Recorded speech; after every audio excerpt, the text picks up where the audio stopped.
Oh, we are back again. As soon as I figure out,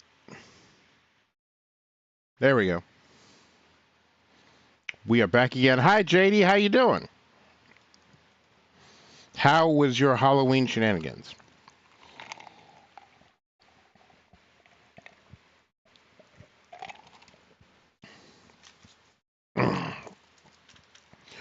What kind of Halloween candy are you eating today? Yep. Yep.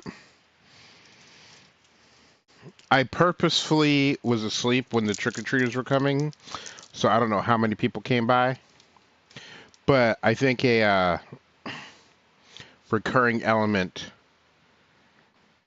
in the world is people did not have as many trick-or-treaters as they were expecting.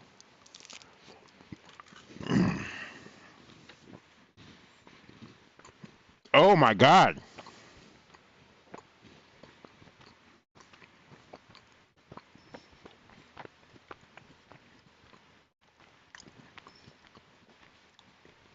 Are you allergic to like all soy products or just soy lecithin?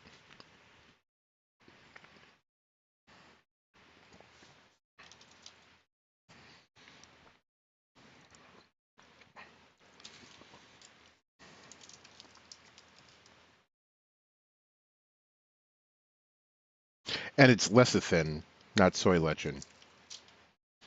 Though I am going to make a evil woodland creature, like an evil woman demon, to name him Soy Lechin.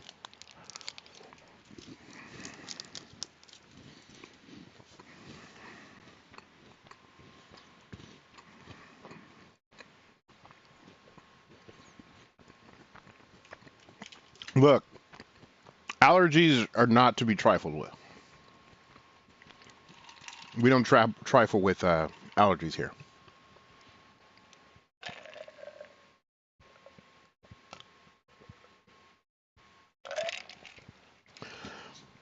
Yeah, I'm trying to think of what like Halloween treat besides candy corn doesn't have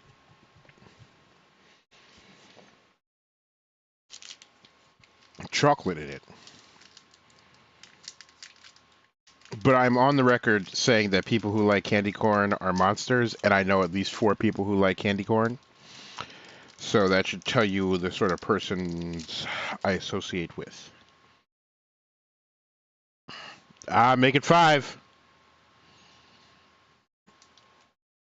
Snickers, you're not even gonna go for something that's like really good, that's worth the suffering.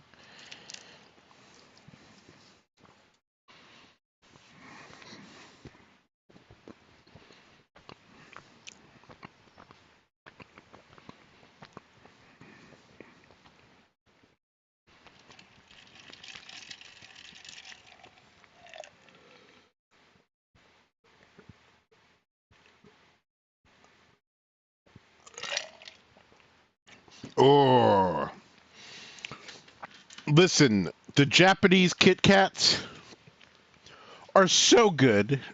They have like 8 different varieties of. No, they have like 30 different varieties of Japanese Kit Kats, and my favorite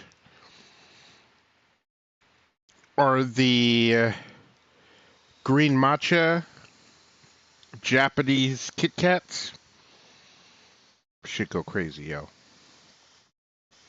Except them things be like, oh, you want 2? That's going to be $37.57. Listen, you have no choice. I got to be eating your Halloween candy. Also, welcome. Ooh, this one's kind of big. Oh my God, Choo Choo Charles. Yo. Yo. I have not thought of Choo Choo Charles in like months. And now I'm going to have a nightmare when I sleep tonight.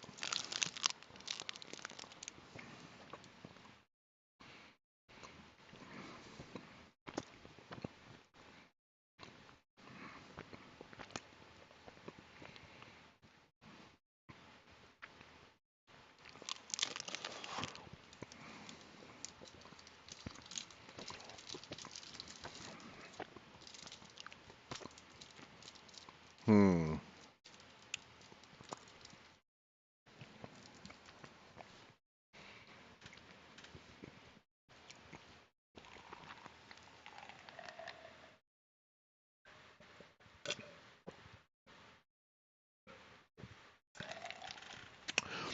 Who even has time to play all these games? And I am working on this problem. I'm also eating Halloween candy because Halloween candy is my breakfast. Because apparently that's the kind of life I live.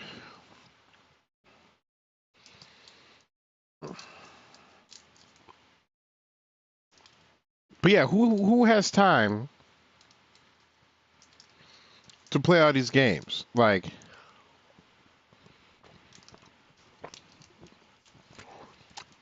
oh, so what you're saying is you took the day off to work. Got it. I know someone who does that.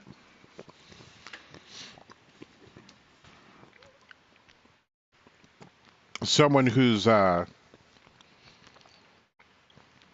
name will never appear on a channel because Kay would never.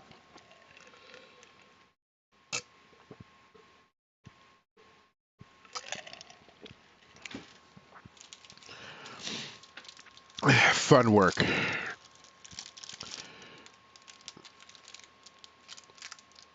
I forget who said it, but I read a quote where somebody asked him, like, you know, what do you want to be when you grow up? And the reply was, I do not dream of labor. And that just, I took that and ran that as a justification for being a lazy asshole my entire life. Like, I don't know anybody who has worked as hard as I am, who is also as lazy as I am. I have dug ditches in the sun.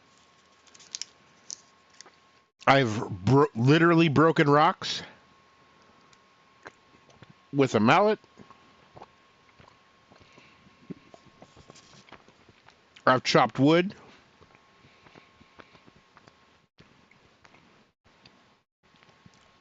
I've typed for 28 hours straight.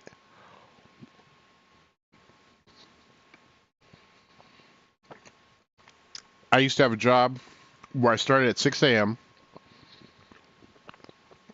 and finished at 10:30 at night, and would go in on the weekends.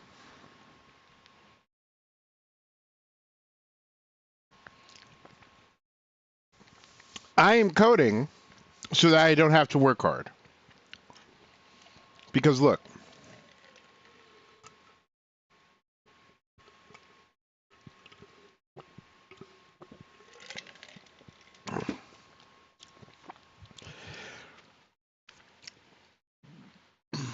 I am built to break rocks. I am built to move heavy things.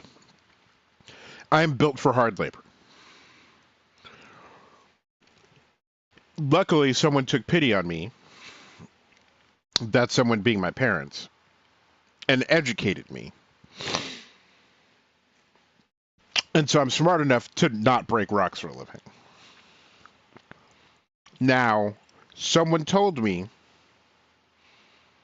and also I am someone who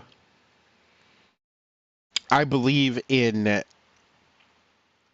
getting by on your merits and your ability and volume of work versus the amount of time that you spent. Because there are people who show up to an office, punch a clock, work 8 hours a day, and accomplish nothing all day. And they get the exact same amount of money as someone who's paid the same in the same role who works their ass off. So if I could walk into a room and sit down with three guys behind a table and go, hey, all this fancy shit, I could do this. Here, let me prove it to you. Now give me $110,000 a year. And the job is basically roll out of bed, sit in front of computer, stare at computer for a couple of hours, and then roll back into bed. Look, it's supposed to be 85 degrees today in Los Angeles. It is not that warm in New York. Kay is very happy about how cold it is in New York because obviously the cold is Kay's favorite. Um, for those who don't know, Kay abhors the cold the way that I hate heat.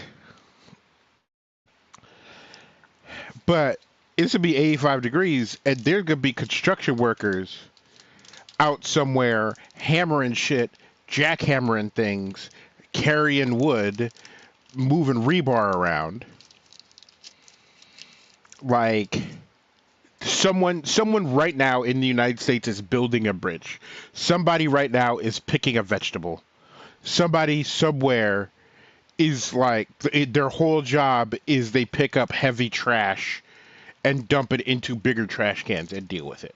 Like there are the nurses and the doctors. There's a doctor somewhere just in this city who's in like hour 45 of the amount of work they've done this week, and it's Wednesday. There's a nurse doing the same thing, except she's got to haul big ass motherfuckers off of one bed and onto another, and then like bathe people. Like, and these are people who need to be incredibly educated to do what they do.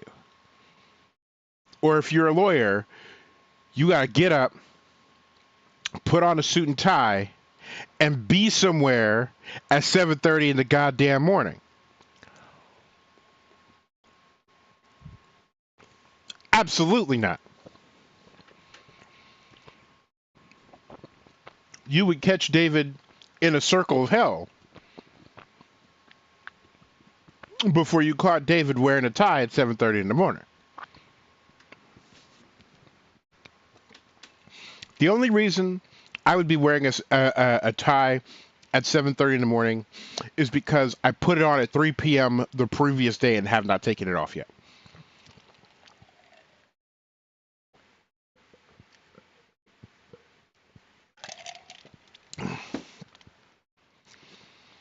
So a job where you don't need a degree and you can pat yourself on the back for being real smart,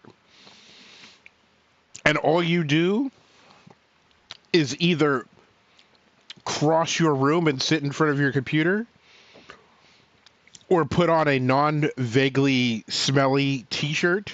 Because listen, I have met programmers, I've met software engineers, developers, like a vaguely clean t-shirt and hop in a Lyft, an Uber, a train, a bus, whatever, and show up to an office at like 10 a.m., 11 a.m., have a beer, and then start typing? Right. Like, the choice was easy. I go out here with a hard hat and sweat, or sit at my computer. Look, I'm gonna be at my computer either way.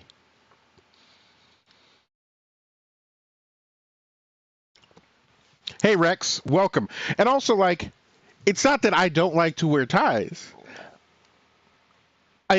Look, if I had money, you would see the only time you would see me in front of the camera is if I was wearing a tie. But one, I don't have money, and two, the problem isn't the tie. The problem is being out of bed at 7:30 in the morning. The problem is being out of bed and being out of the house at 7:30 in the morning. The problem is expecting anything of me before like 10 a.m.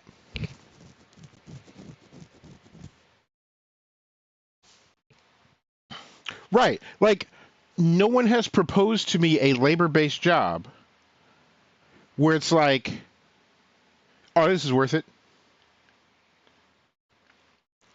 I have like a second or third cousin who's a plumber. Wait, no. First cousin.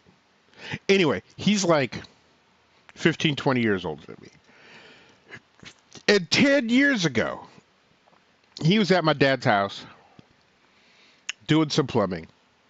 And this man shows up filthy. Like, he's in coveralls, he's in boots that are dirty, and his hands are grody. And like anybody who knows like a mechanic, a plumber, a painter, like they'll wash their hands. They'll wash their hands again. They'll wash their hands again. And them things are still gross. And they're not unsanitary or anything like that. Like they clean their fingernails and whatever. But like just in the skin will be like paint or edged grease or grime or something. Or it'll be all like crackly because they've been using like industrial abrasives to get the shit off their hands. Right. Like when you see somebody take like the Midas powder, and if you've worked at an engine shop, you know what I'm talking about, and the orange cleaner, and mix it up and start rubbing it on their hands, oh, it'll get off whatever's on there. You'll be left with like spooky skeleton hands because that little mixture will take off everything. But yeah, dude was a plumber, and again, like, 15, 20 years older than me. And he looked at me and he was like, "Listen, I know you're not a kid anymore, but like when you grow up, don't be a plumber." I'm like, "Well, why not?" And he's like, "Cause I'm like 50, my knees hurt, my back hurt, and I always smell like the underside of somebody's house.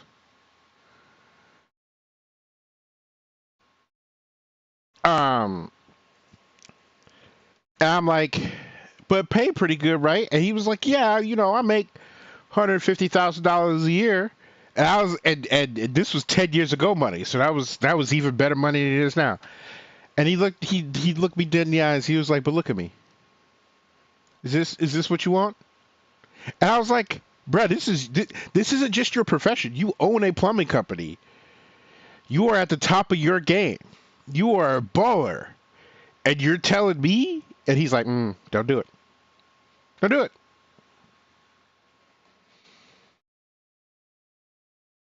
And that does not mean that I have any sort of judgment against people who labor for a living.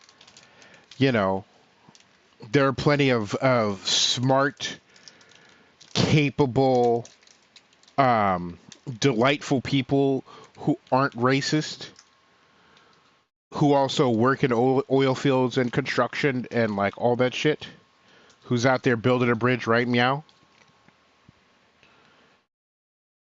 But it takes all kinds of people. You know, like there's someone who is more suited to be a programmer than I am. Picking vegetables, right? Meow. And I want to thank Jesus, excuse me, thank Jesus for the cucumbers that went into the pickles that went onto my fried chicken sandwich. For the person or persons who bent down to the ground to grab the romaine and the green onion and all the other foodstuffs that I use that you can't just pick with machines. I love them. I hate that capitalism exploits them. I hate that they're not paying enough money. But and I could do it too. Too lazy. Those are objectively better people than I am. They objectively contribute more to the world. But if you want me more than 10 feet from my bed, I ain't gonna sweat the whole time. I'm not gonna do it.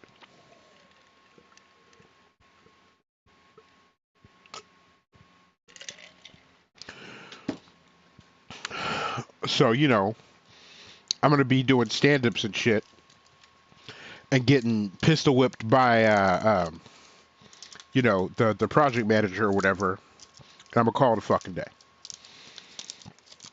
So yeah, David is definitely going to be.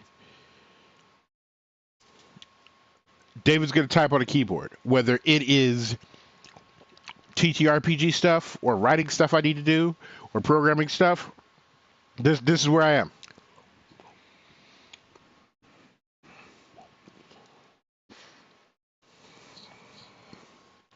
Y'all have me so distracted on my rant that I ate the wrapper.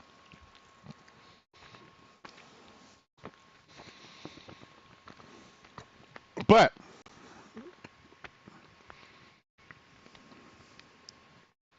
listen, Rex, you're never too old to be out there and be a gigolo. Okay?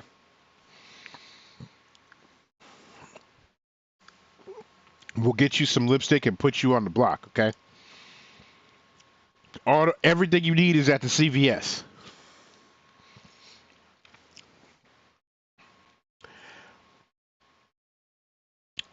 Many years ago, I wanted to get into technical writing, but I just couldn't figure out how. And I think, and this is something that I've talked to Kay about on many occasions, is that like poverty isn't just about money. And like we all know about like the compound effects of poverty, whether it be lack of health care or poor nutrition, or it's tougher to get a good education because both parents have to work multiple jobs, um, or one parent is out of the picture for one reason or another, usually as a result of late stage capitalism. Um, and but like part of the knowledge that you don't have when you're poor is you don't see and you don't have access to the sort of opportunities, not just jobs, but opportunities that would get you out of poverty. Because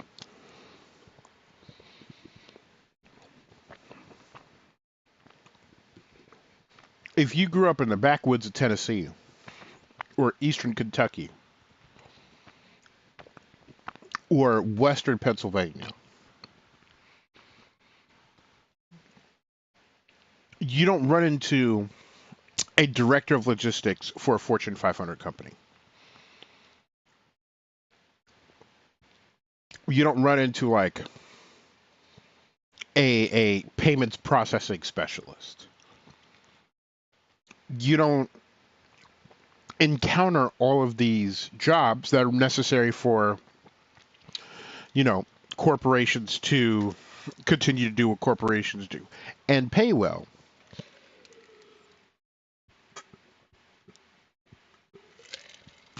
All you see is um, the person who's the cashier at the Piggly Wiggly, um, and the person who works at the gas station, and the person at the Dairy Queen,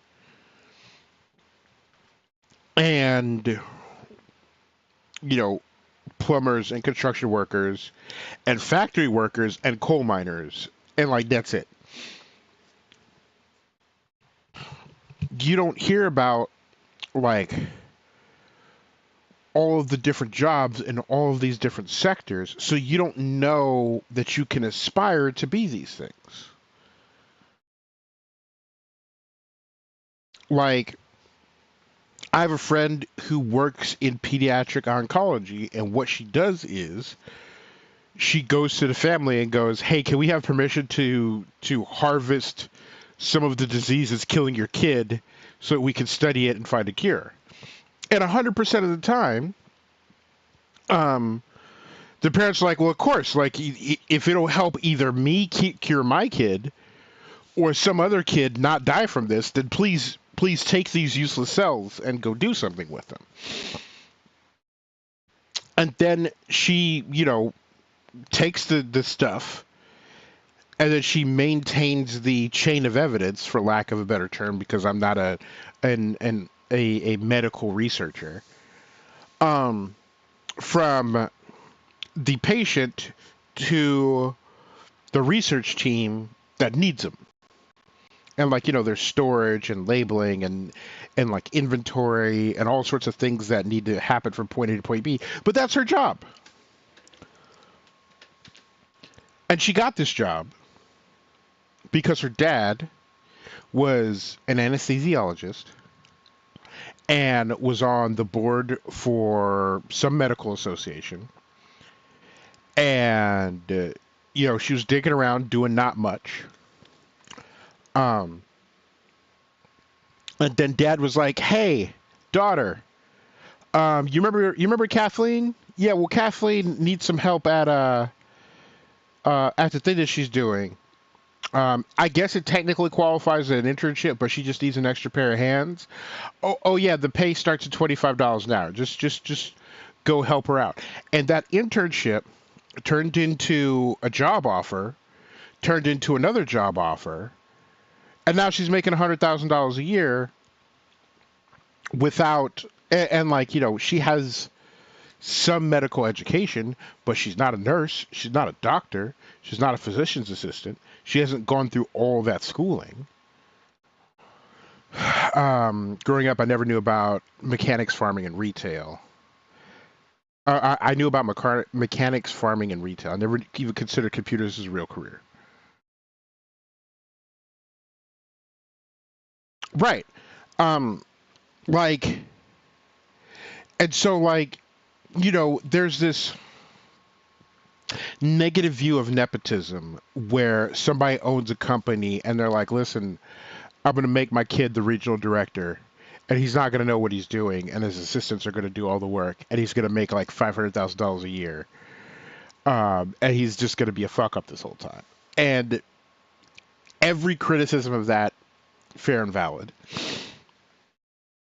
But like, if you know people in a career,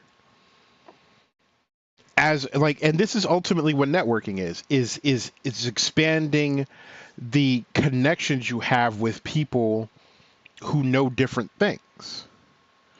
Like, take TTRPGs for example.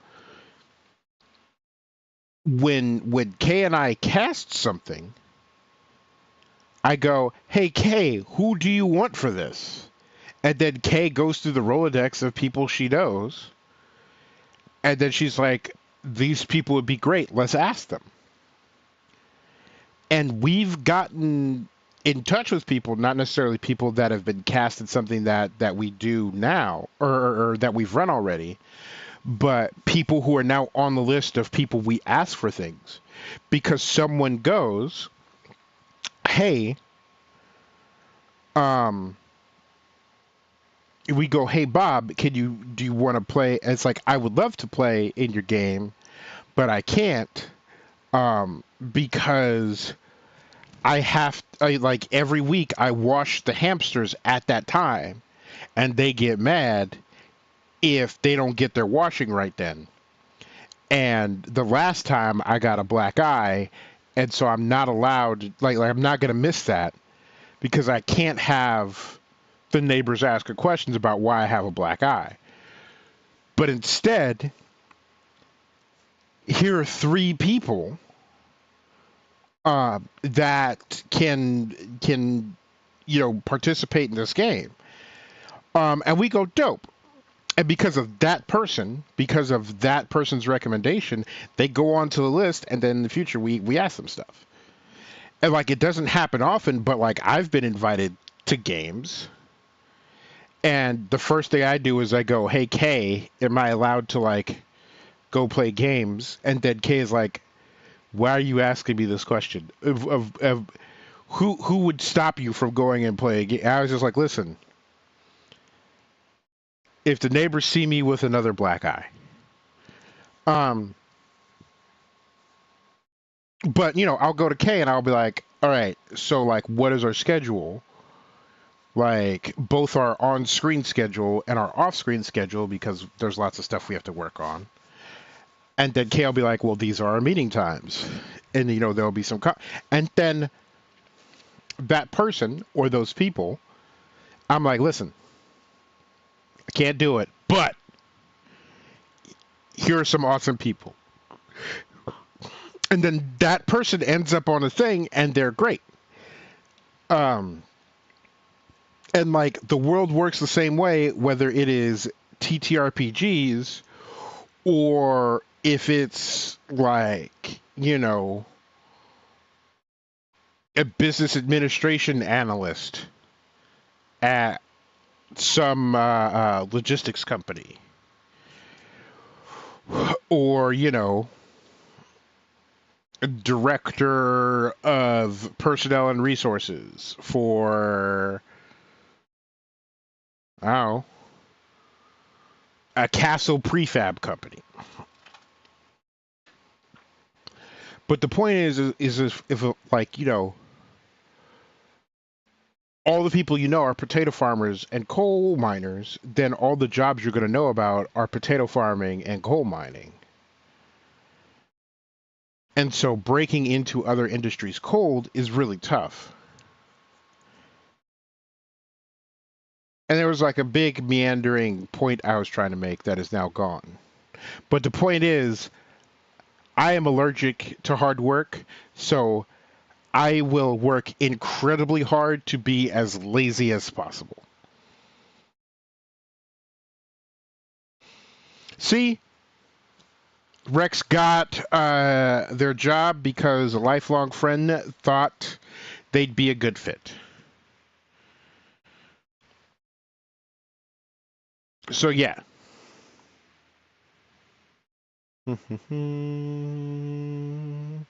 Clicku.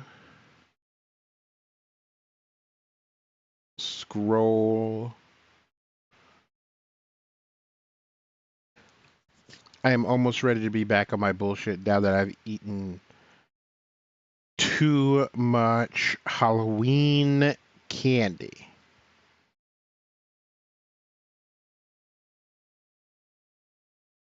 Boo.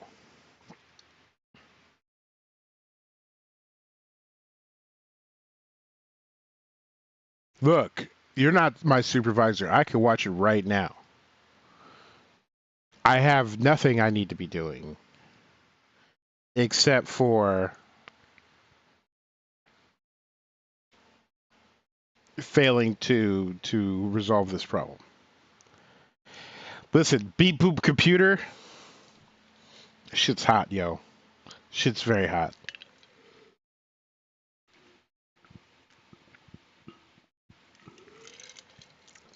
My favorite thing is beep boop computer. Well, not my favorite thing, but you know what I mean. My favorite thing is fried chicken sandwiches. No, you know what I mean.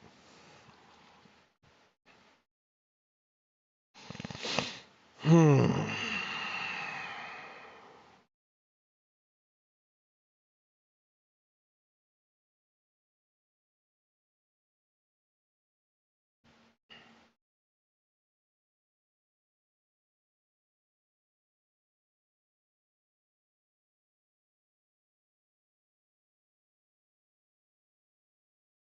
A friend went to his county tech school after years of being a mechanic, and ended up doing well for himself, beep booping computers for a cable company and making real good money. Right. And like in the world of machining, CNC programmers make a fuck ton of money. And so if you've done the shiny boy welding and the standing in front of big dangerous machine that eats fingers, and then you make them a CNC programmer, they're the best employee you'll ever have, and they'll make a ton of money.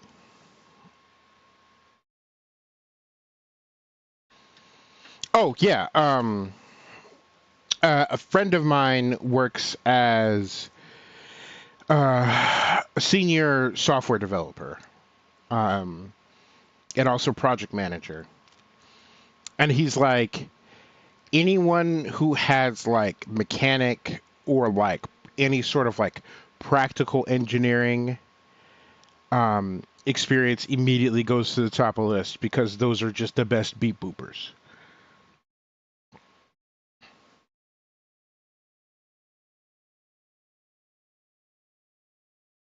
Like, if you said, David, name 100 different types of companies, I would get to 100 before I got to injection molding. And that is the point. It's that you got to know about a thing in order to know about the jobs that are in it. And I can tell you about every part of a restaurant, even though I've never worked in food service, because I see that and I hang out with those people. Like, if I'm outside and drunk on a Friday or Saturday night, actually, probably not on a Friday or Saturday night, but if I'm outside and I'm drunk on a Monday night, then I am with baristas and bartenders and bussers and dishies and line cooks, and I'm the only one not doing any drugs. But I've never sat down and had drinks with an injection molding specialist, a purveyor of injection molding, an injection molder, an injection scully.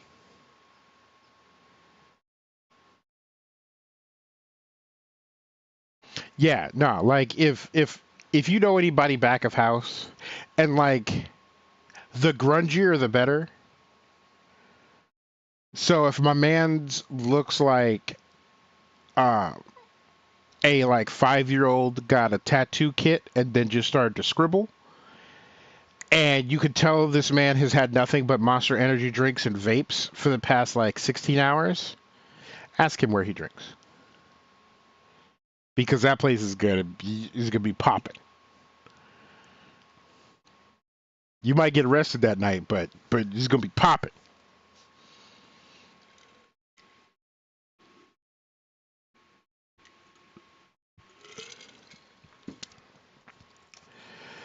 Oh,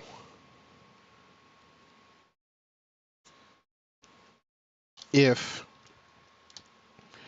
A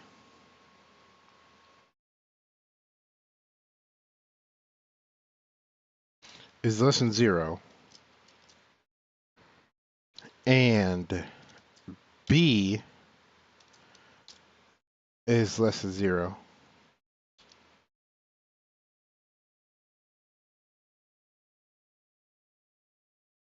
then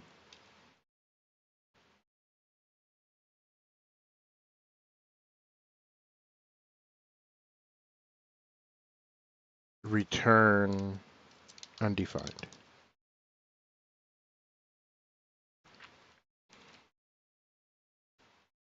Do I have to wrap this? Let's check our cheat sheet. Ah, it's so bright. Oh, that hurts. Yeah, I gotta wrap it. Gotta spiral cut your weenie. But how are y'all doing in this post Halloween world?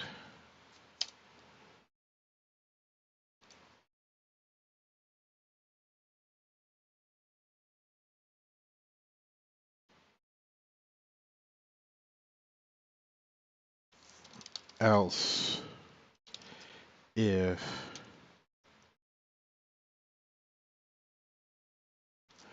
a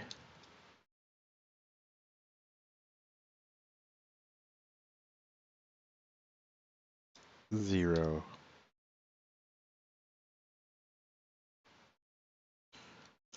return undefined, else if B 0 return undefined. Bruh, that's messy.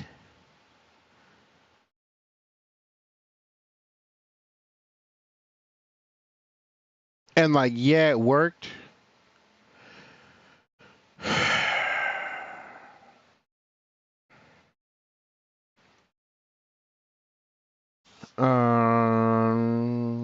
Free code camp. Return early.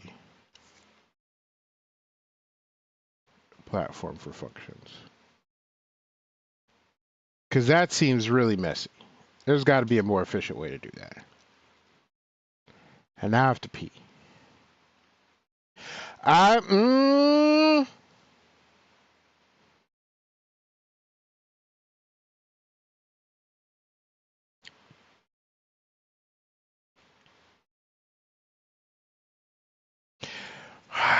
have to learn the logical operator.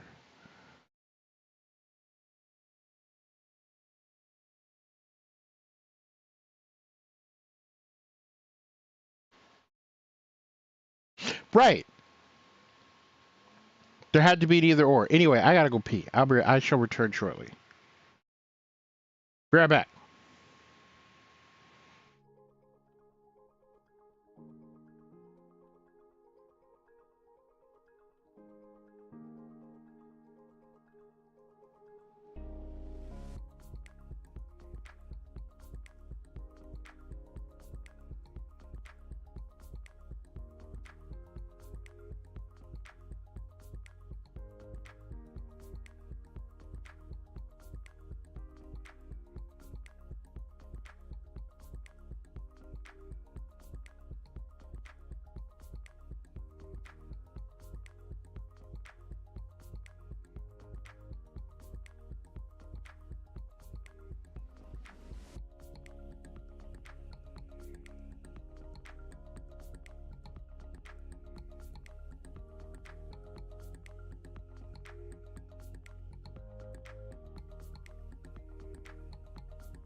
All right, I've returned.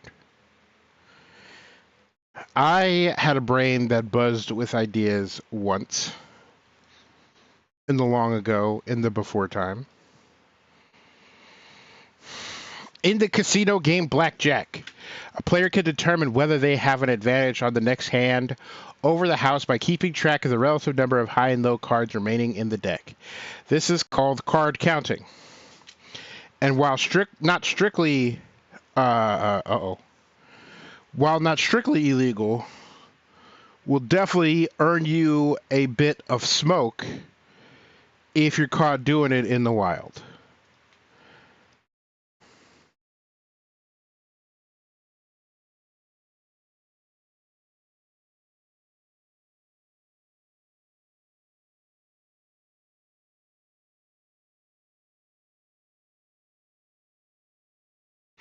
Yikes.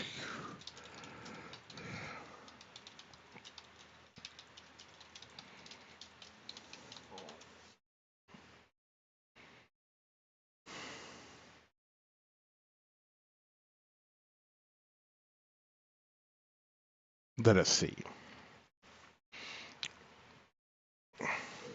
Having more high cards remaining in the deck favors the player.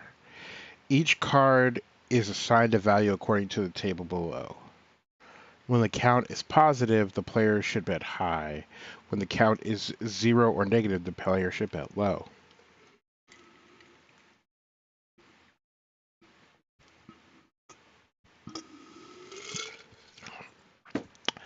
You will write a card counting function. It will receive a card parameter, which can be a number or a string, and increment or decrement the global count variable according to the card's value.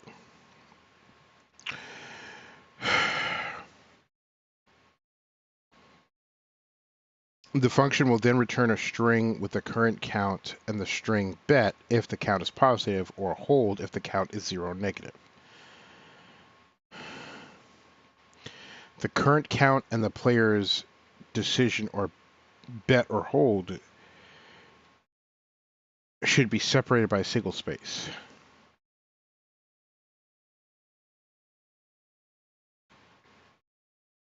Do not return an array.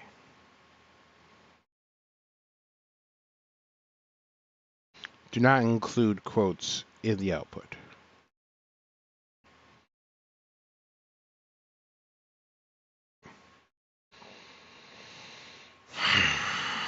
Let count equal 0.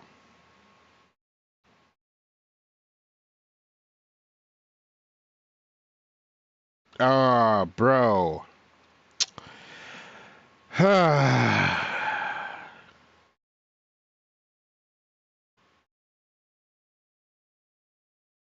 will have to get back to him later.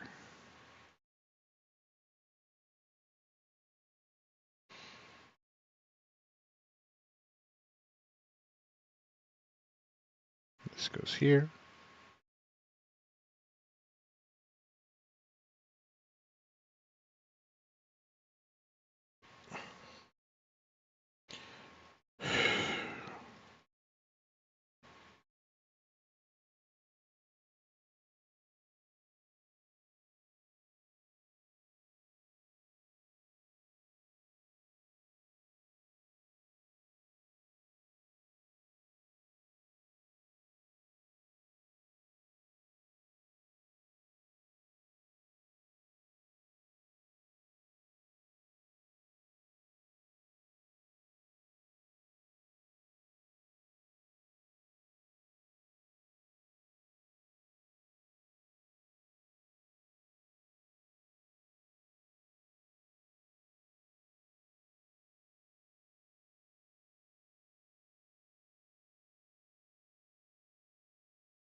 Okay, you'll write a card counting function.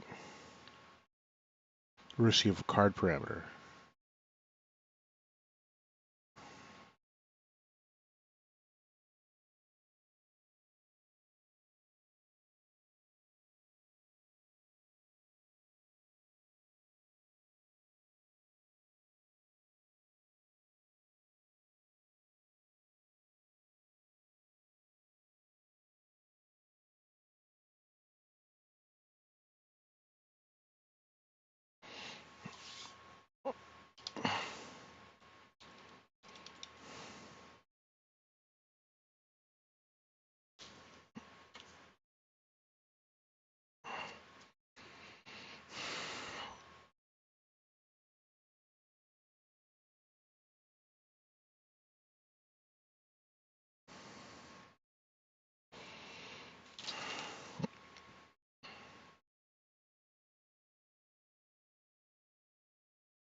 Card is less than 6.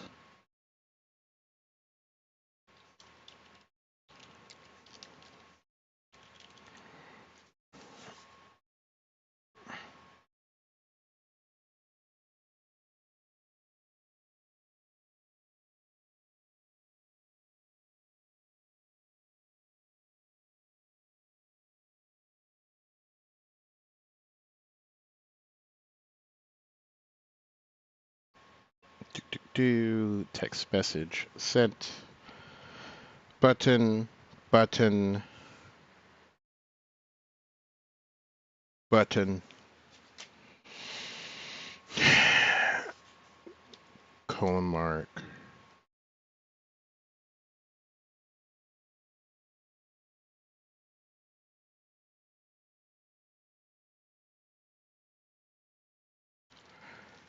Turn count +1 break.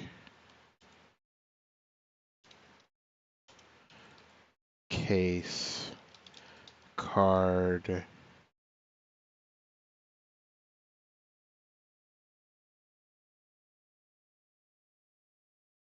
There's a way to do a range.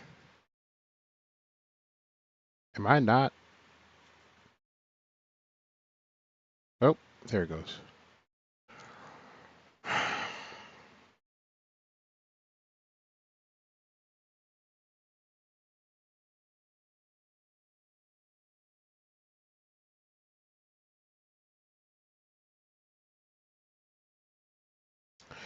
Boo-doo, ba-doo, ba-doo, ba-doo, boo-doo, boo, boo-doo, ba-doo, ba-doo, ba-doo, boo-doo, boo-doo, bray, ba-doo, ba-doo,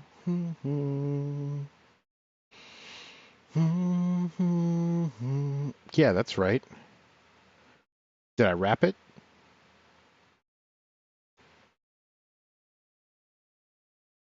Yeah, I wrapped it. Do I need a semicolon here? No. Why are you saying I can't break there?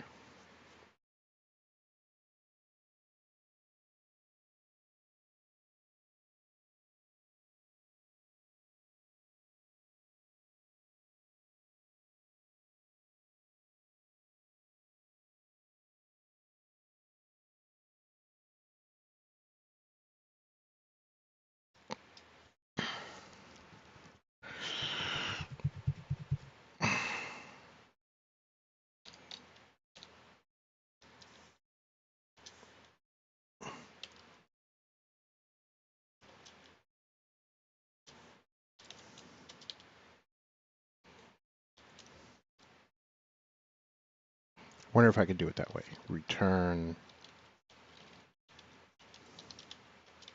0. Break.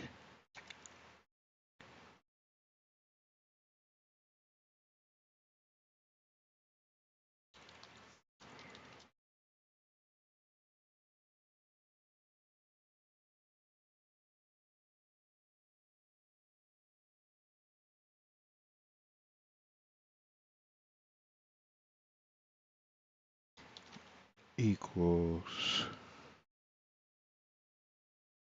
10 or or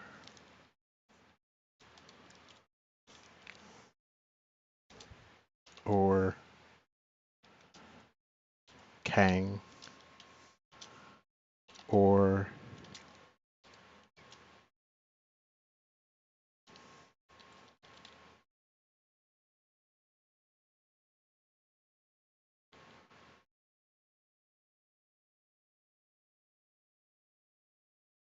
return -1.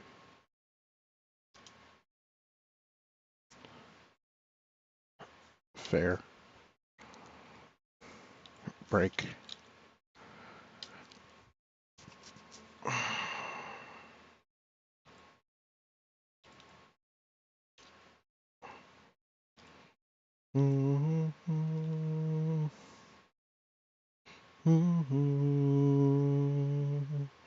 Can't be you.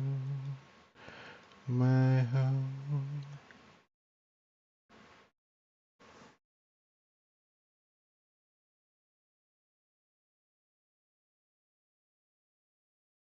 And then I'll make that the default.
These feelings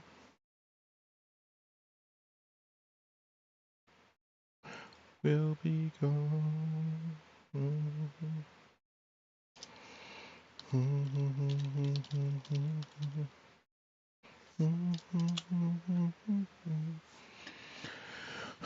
Where to leave my hurt behind?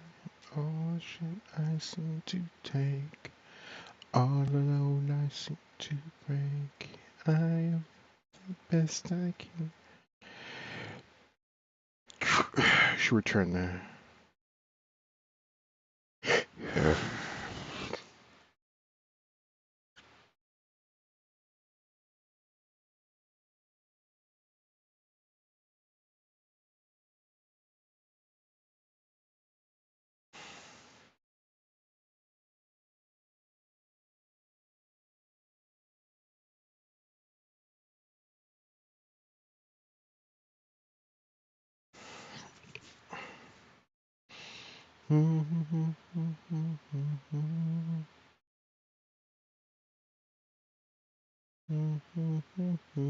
Yeah, I get a real hummy when I'm staring at things.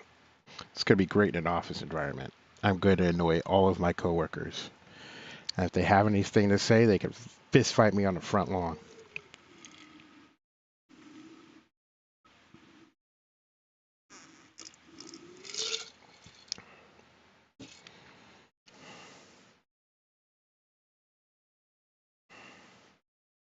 I should put a sign. Not that I'm going to have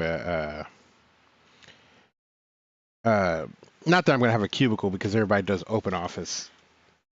But if I have a cubicle, I'm going to have a sign that says, "Is this important enough to slap the headphones off my head and incur my wrath? Then is it that really that important?"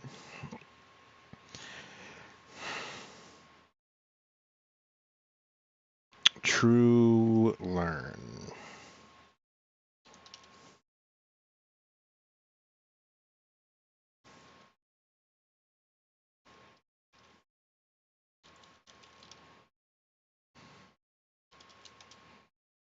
The answer is no, I have not.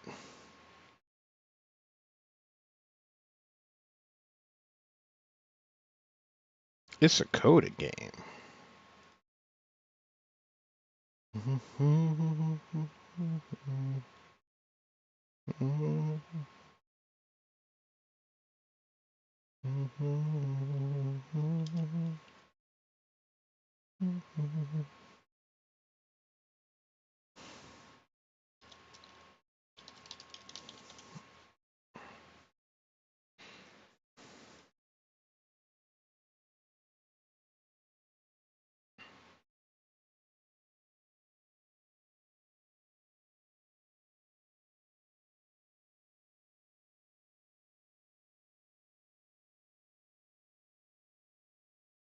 Oh, well, shit, look at this.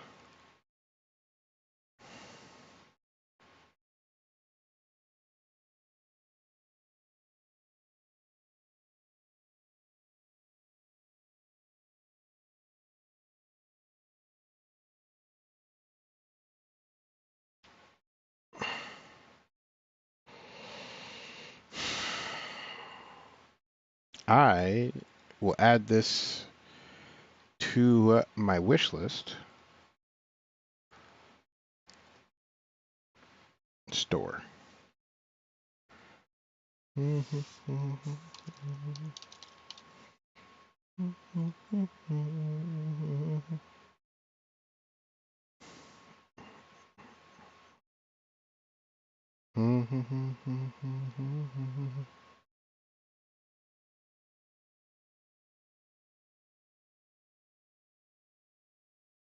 Add to wish list. What other things does this company have? Where's the developer? Luden.io. Hi, Ribbon. Browse. Games. Games.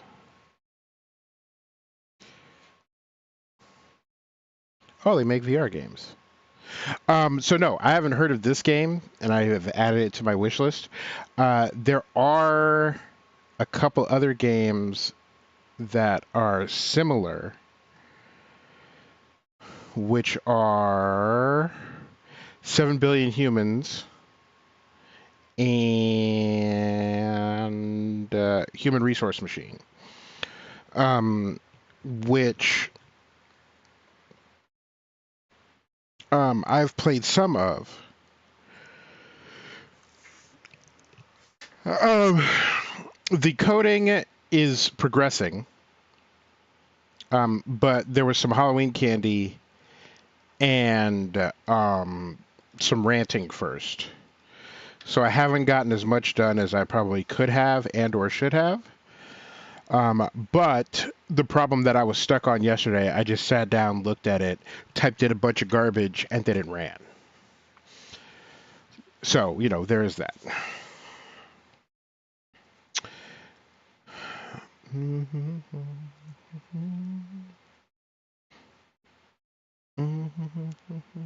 You had too many trick-or-treaters. Oh, you are bucking the trend. A lot of people have been like, listen, not enough of these little rugrats showed up to my house, so now I have all this extra extraneous candy, and I'm allergic to soy. Let my people go. Soy lecithin.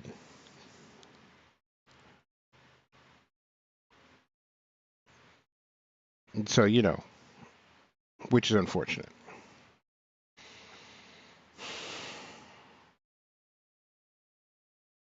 Deeply unfortunate. So, there's a bug that if it bites you, you get a meat allergy. Like all red meat just makes you ill. And if that thing got a hold of me and gave me the meat allergy, then instead of eating meat, I would eat buckshot. And so the thought of being like allergic to chocolate as a lady, I feel is pretty equivalent.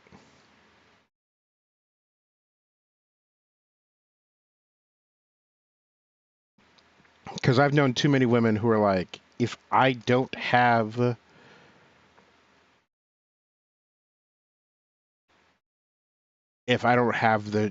chocolate, then everyone's gonna die, and then I will die.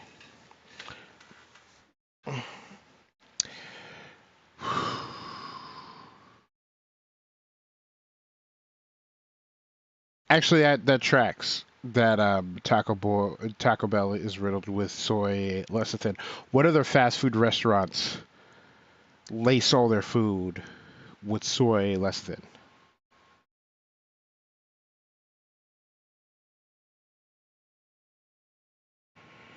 Ooh, One Dreamer. Let me do do do do do do do do. All I seem to take. alone I seem to break. Oh, I forget what this art style is called. It's not. I mean, it's a subdivision of pixel art.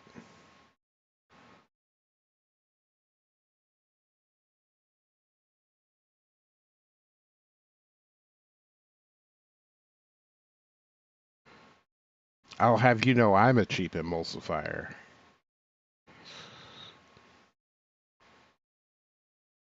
I will put this on the wish list as well. All alone I seem to break. I have lived the best I can.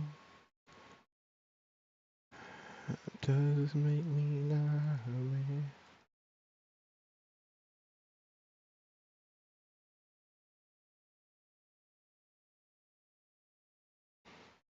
One Direction.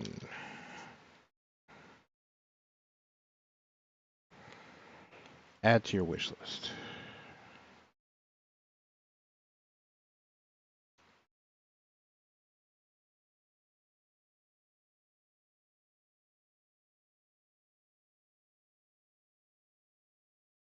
Developer.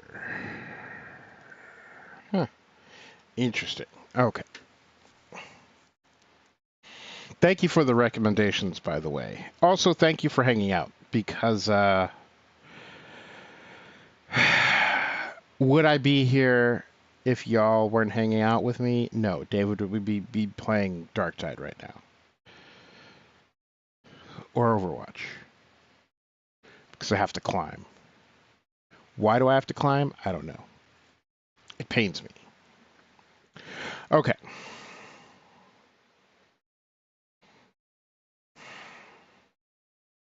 I don't want to write this as an if-else statement. Switch is right there. And it's smarter.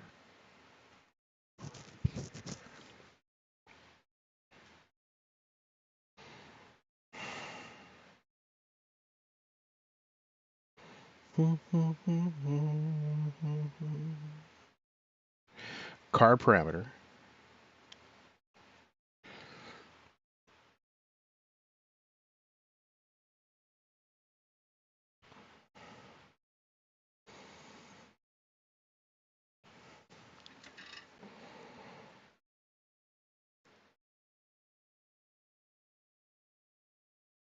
I don't think that I need to include end.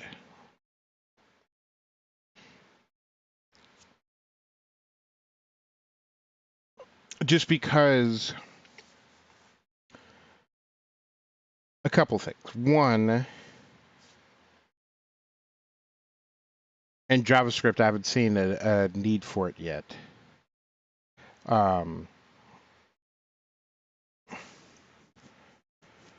And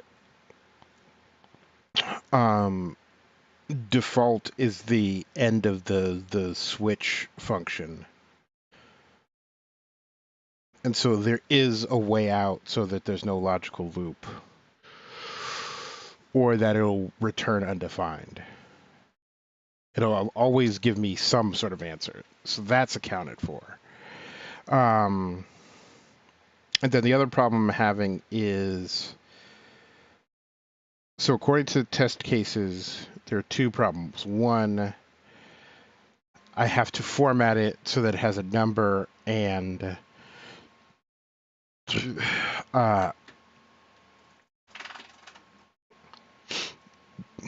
the string.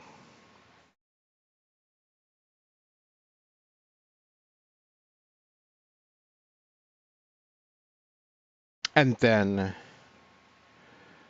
the second problem I'm having is getting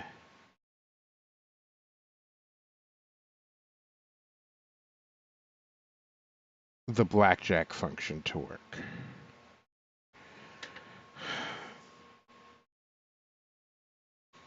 Yeah, and like all the advice I've read has been like brute force it first and then come up with a better solution second. Which is what I did on the previous problem is I just brute forced it. Instead of using the logical operator or I was just like, if not this, then this, and then if not that, then this, and then if not that, then that. And that works like in a small frame, but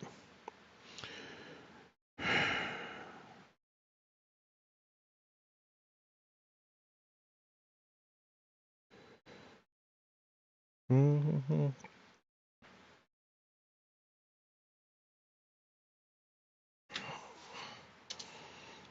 And bet run.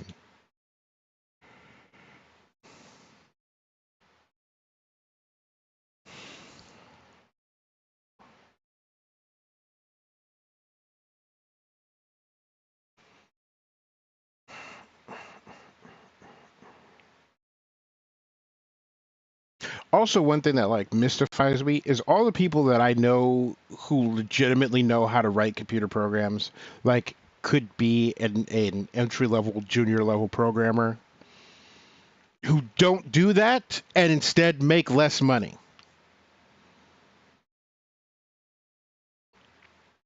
Like,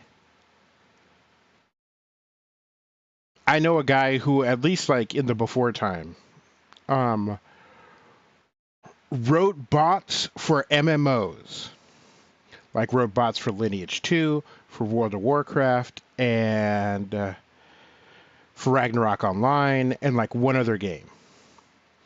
Did that for fun. Worked as a dishy at a restaurant. And like good for him because like he's living his life the way that he wants to, but also I could sit at my computer and make $85,000 a year, or I could go wash dishes in a restaurant on a Friday night for like $10 an hour. That decision's real easy for me.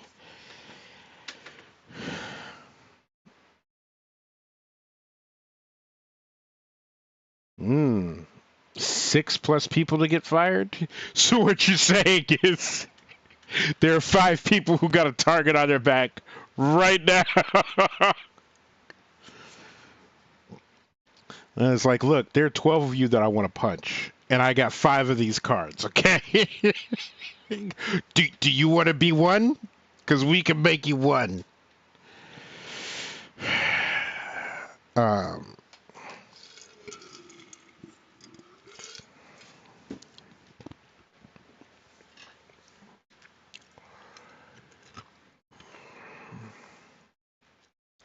Also,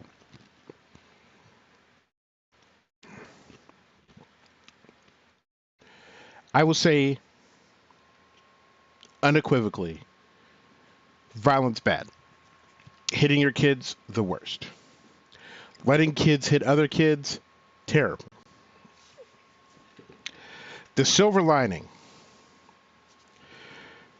to people who grew up in an environment where kids had like real fist fights, or where mom and dad took the belt that was hanging off the door, and or you knew what tree to not get switches from. Like if you grew up in an environment where you knew what tree not to get your switch from, tree/bush, then you live in a world where you have a fundamental understanding that violence is on the list of possible outcomes. And I feel like there are too many people, and I can only speak for Americans because I only know Americans. There are too many people in this world who go through their day-to-day life yelling at people in traffic, yelling at waiters and cashiers, being an asshole at work, who do not have a fundamental understanding that violence is on the table, that it is one of the possible outcomes, that it is one of the likely outcomes. Because everybody I know who's had their ass kicked for being way out of pocket has simmered down. Every single one of them. Because when you get riled up and you start saying shit, and then you look across the room and you see that familiar face of, oh, I'm about to punch this guy. This guy about to get punched repeatedly. Then you're like, either you go, maybe I should like take 10% off of this, tone this down a little bit. Um, or you're ready for the smoke. And I know people who are cut from both cloths, and I have been both of these people. I have been like, you know what? Let me chill out. Let me calm down. And then I've also been the, oh, are these words getting to you? Or are you pulling up your britches and getting ready to go? Then we're gonna have us a good old fashioned Donnybrook, okay? It's Tilly time. Um,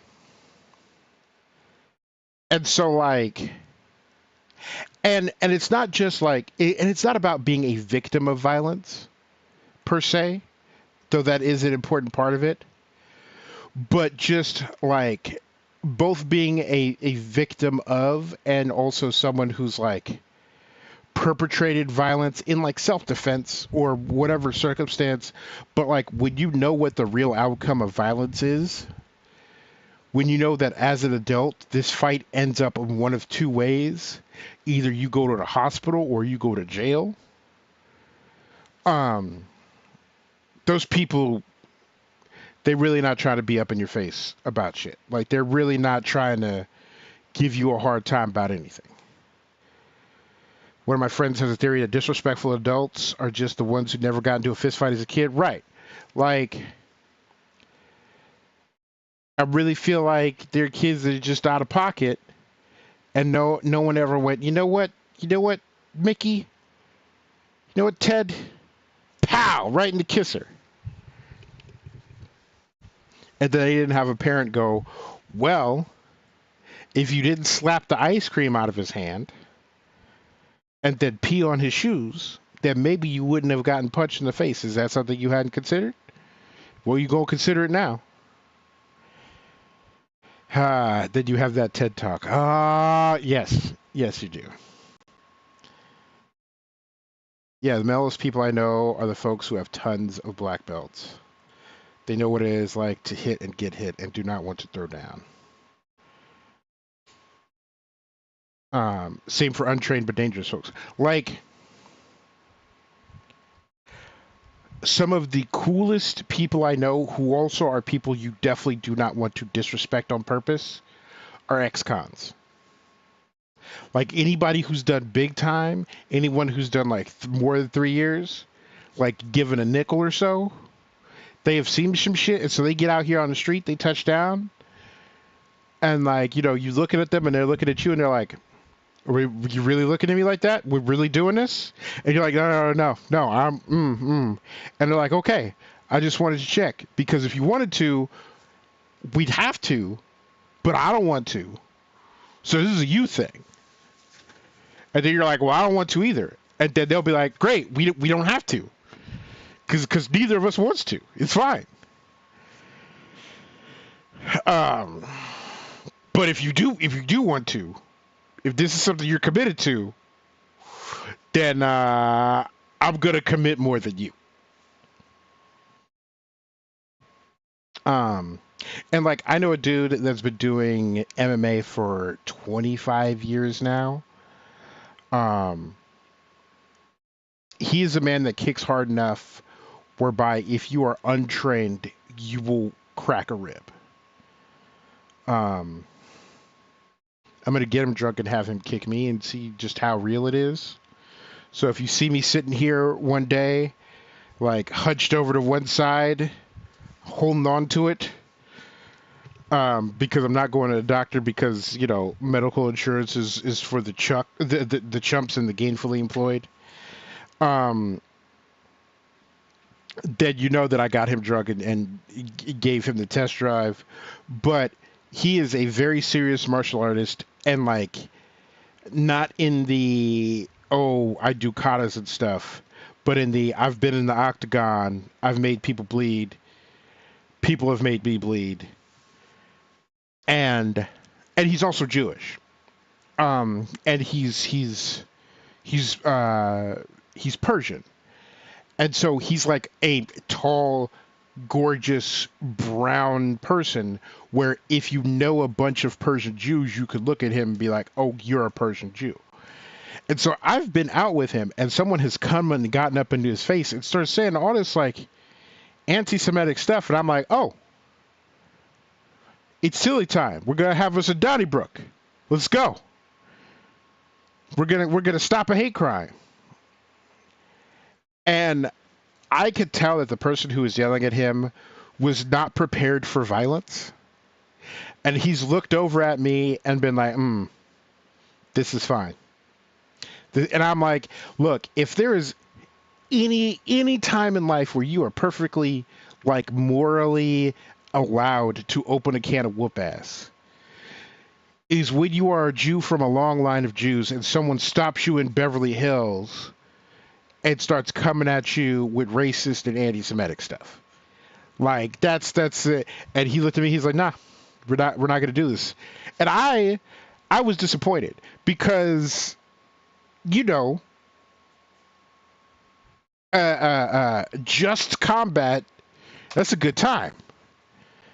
Like being on the right side of things. That's why they had crusades. Okay, is because a bunch of people are like, "Oh man, I would really like to commit acts of violence, but I need to be in the moral right in order to do that." And they're like, "Well, there are some heretics and apostates and non-believers over there," and then people are like, heretics, you say? Some non-believers that need to be purged. You mean I can have rightful, just violence against people who don't matter? Sign me up. That's why we have the Crusades. That's why we have any holy war. And he was like, "Nah, we're not going to do it." And I was like, "All right, right, church sanctioned murder." And then we didn't. And a dude got like, real angry and yelled a whole bunch and then like walked off um and I'm like, "Bro." And he's like, "Listen, you and I both know how all of that would shake out." And I got no interest in like talking to cops and going down to the station. Like I got plans today. I'm gonna finish walking my dog and then I'm gonna go do other things. This was not on my dance card today. And I was like, you know what? That's fair. That's fair. It is a lot of paperwork. And he's like, and then like the dude's gonna sue me. Then I gotta deal with that. But yeah, he knows what's up. Like many people I know, he knows what's up. And so he's like, "Nah, we're not doing this." And yeah, I feel like yeah, it all comes down to like awareness of consequences. If you've never had to suffer consequences, then you don't know what consequences look like. Which is why it's hard to like get toddlers to not put forks in um, wall sockets. Why it's hard to not get kids to not um, put their hands on hot stoves. Because like until you've been burned, you don't know. You're like, this is fine. Like if you've never had a burn before, you're not going to be as wary as someone who's had that shirt off, 4 in the morning, drunk bacon grease burn. You know what I'm talking about. We've all been there. Okay, I should stare at this instead of ranting relentlessly. But also,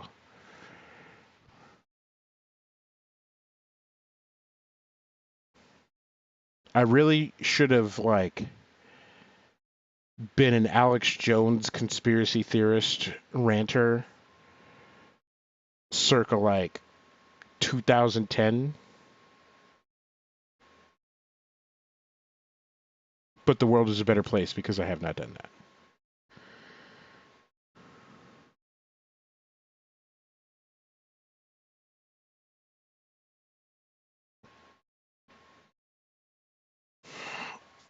Hmm. Okay, I'm just gonna... No, I'm not gonna write this as an if-else statement. And instead, I will be smart about it.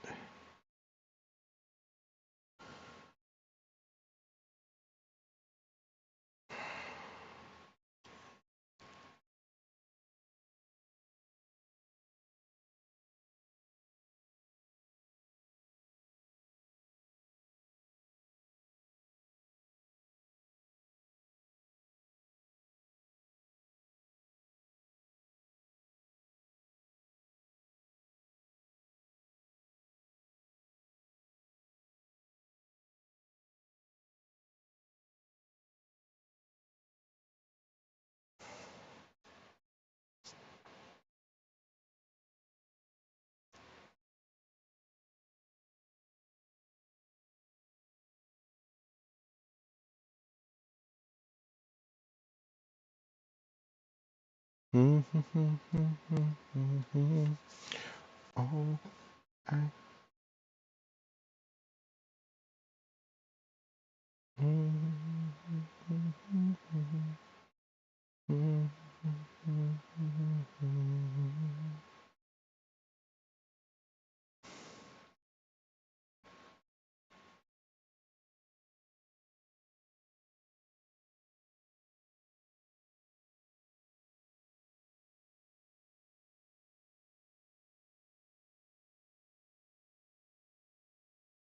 I don't want to do it this way. There's a better way to do it. I know there's a better way to do it.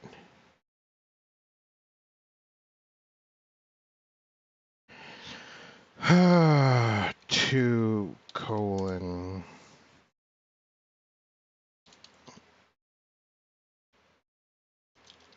equals card plus 1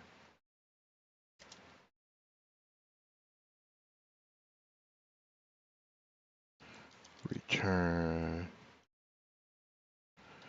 card plus bet semicolon. Case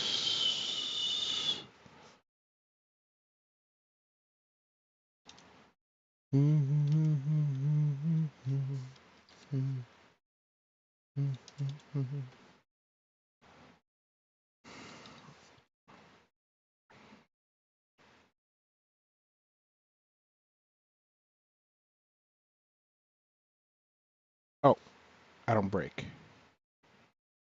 I should break that.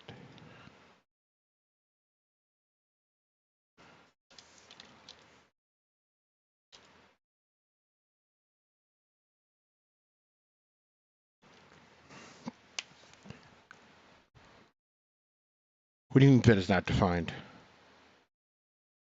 You're a filthy liar. Yeah, if I was gonna, yeah,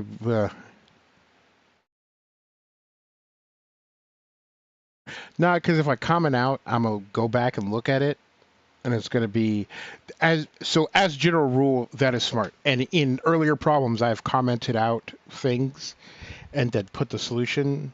But if something's broken and wrong,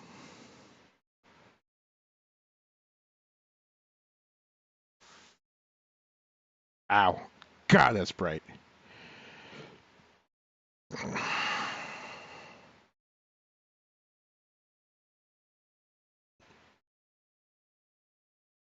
Why is this break faded?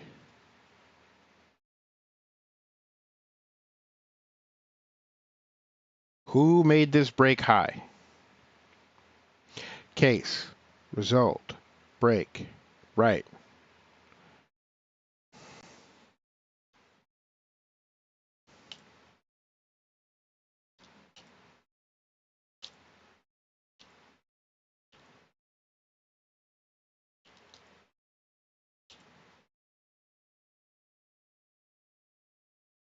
Okay, I gotta get the first one to work. So we're gonna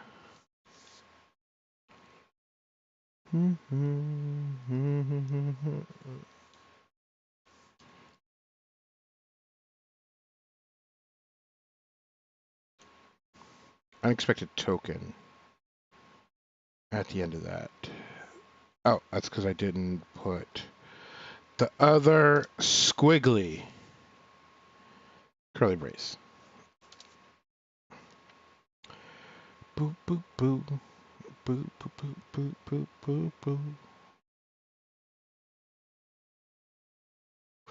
Why should it return 5-bet?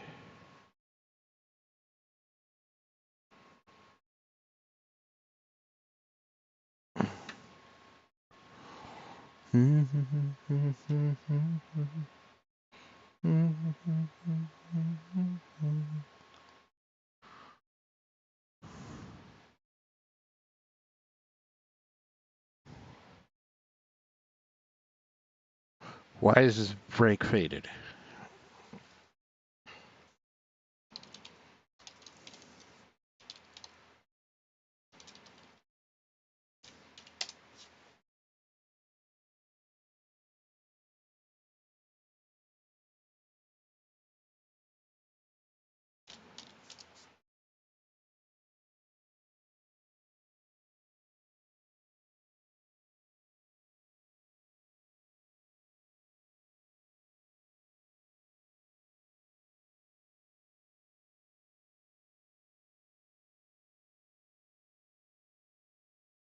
Okay, that wasn't helpful.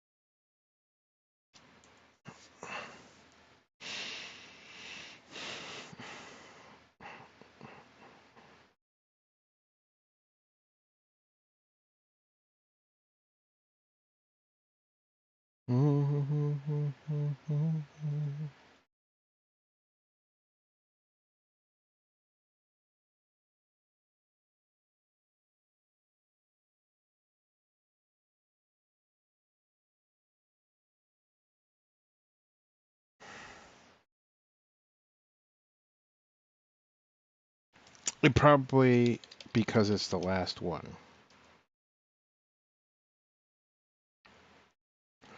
Okay.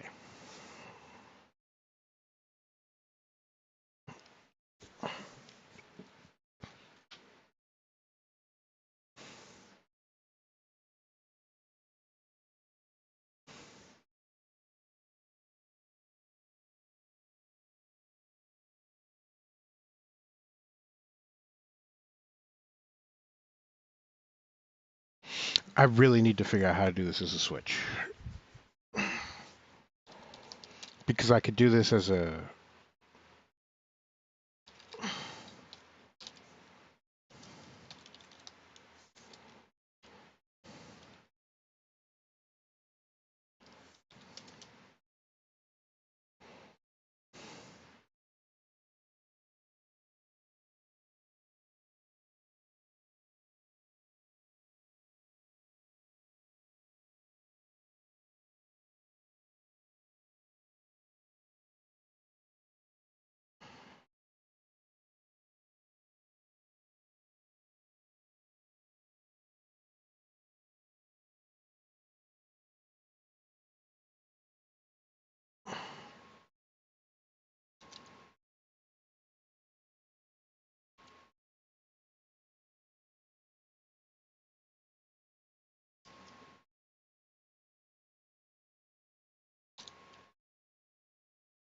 That's what I was doing wrong.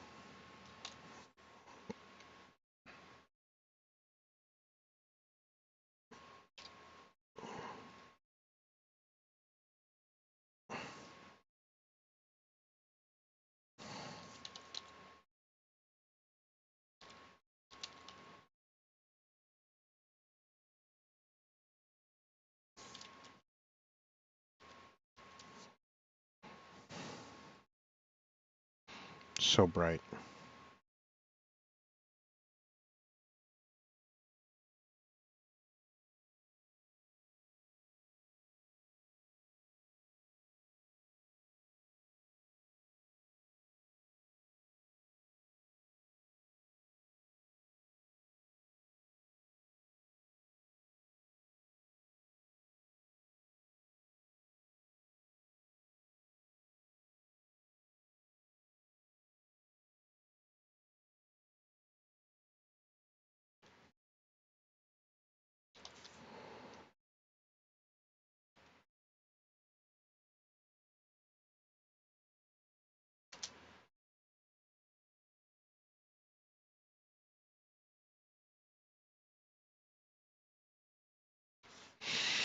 There's a way logically to do range.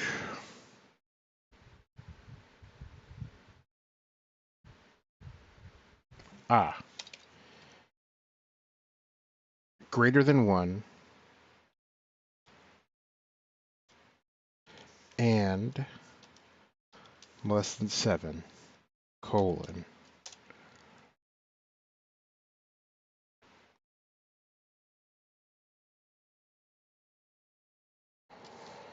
Then bet equals card plus 1.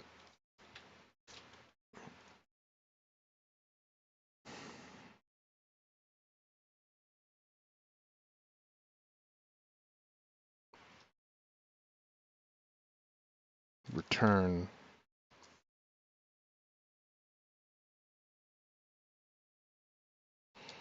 card and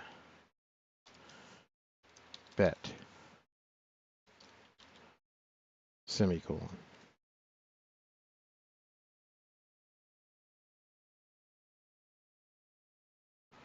And case.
There has to be a... Okay, so logically I know how to do this.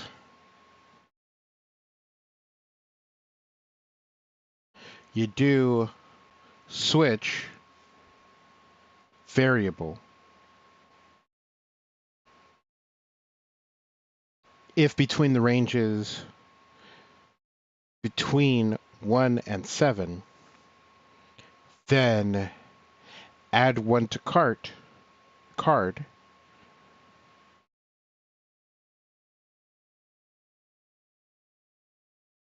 and then return integer and string. And then if between 6 and 10,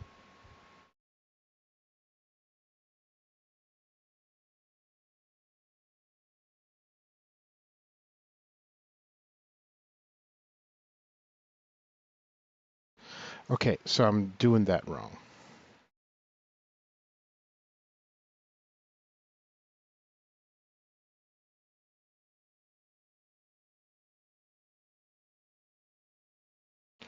Bet plus 1.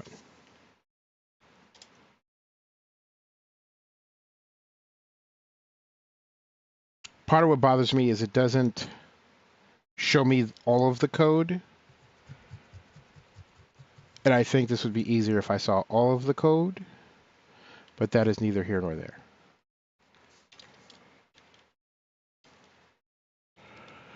Plus, plus,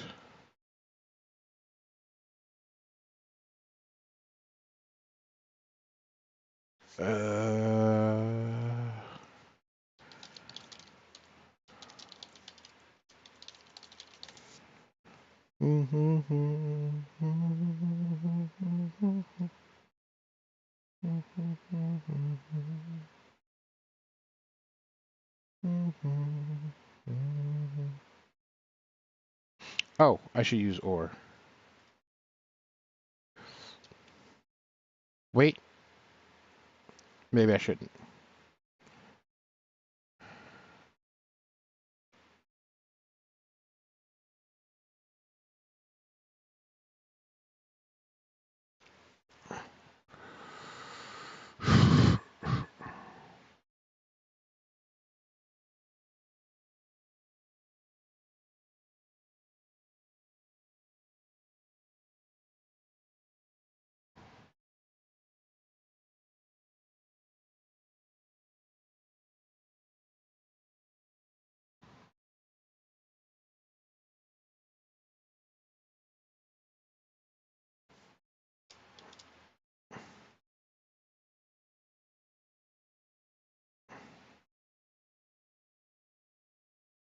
Not helpful. Okay.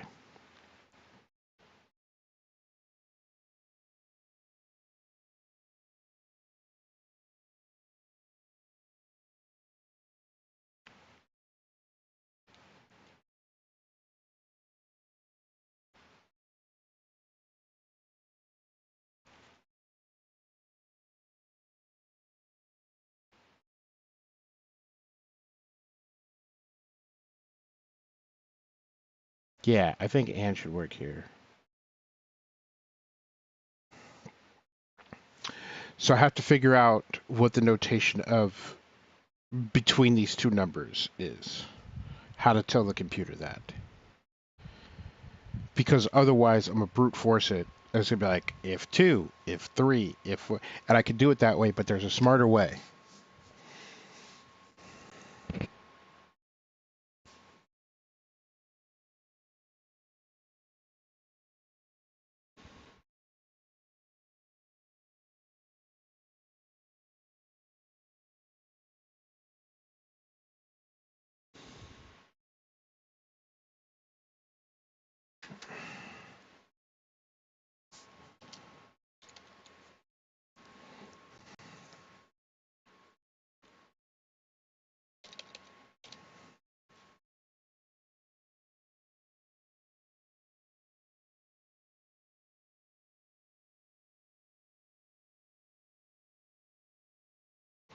I mean, yeah, like, I could just do this the brute force way,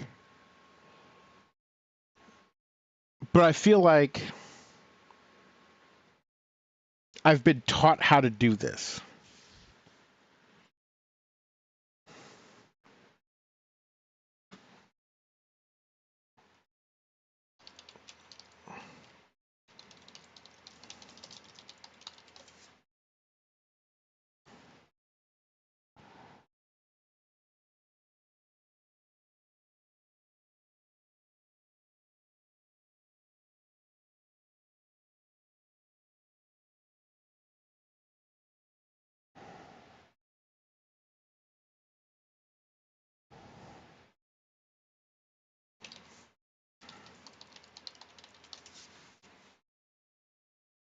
Yeah, that's what I'm looking for. Stack Overflow.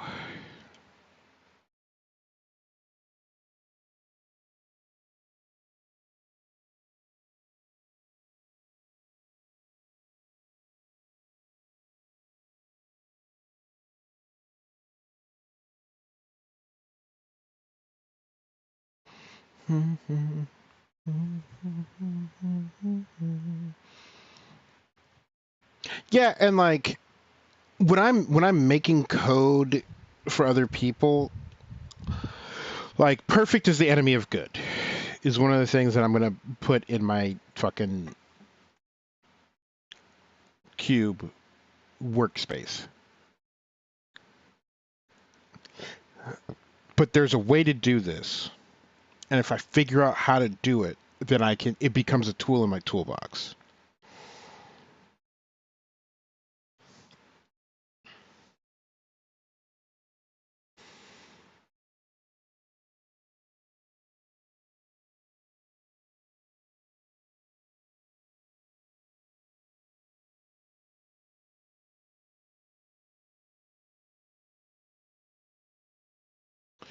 Minimum equals math. Max equals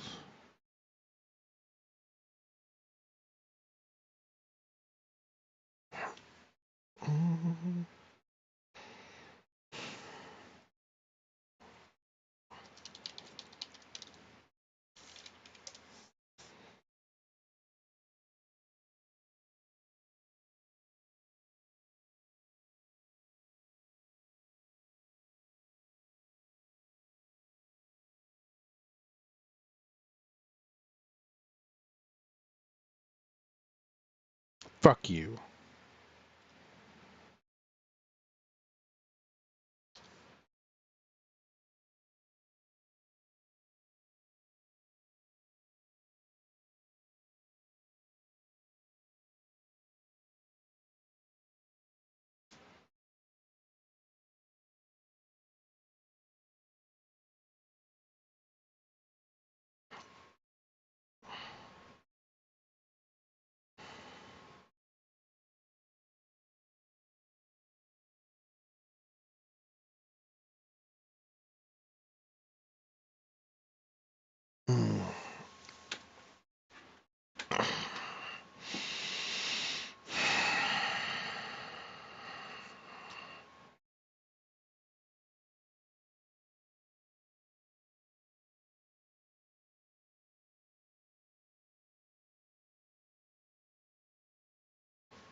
Okay.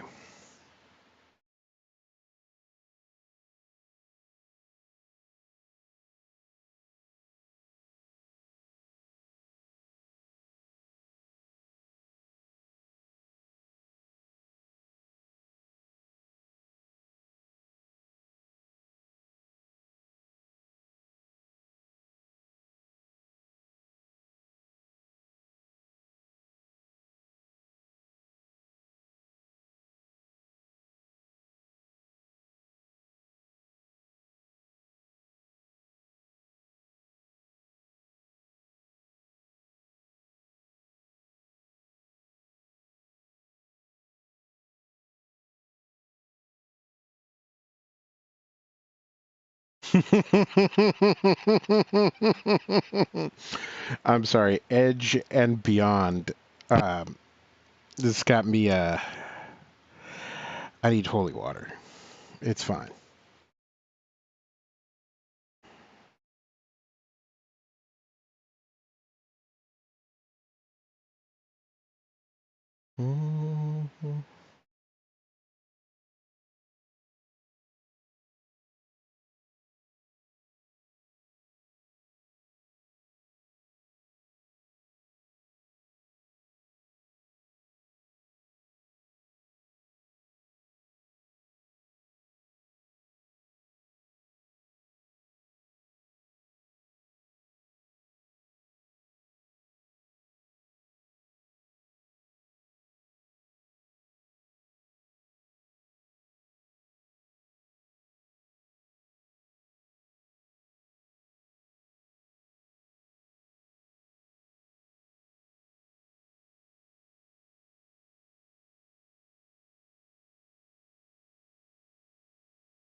Okay. So I should be able to do it that way.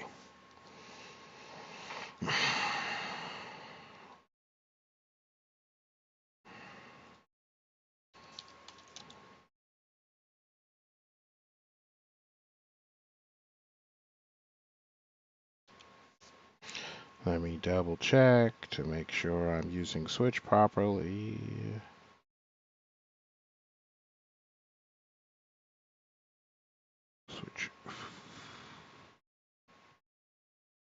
Switch codo case. Yeah.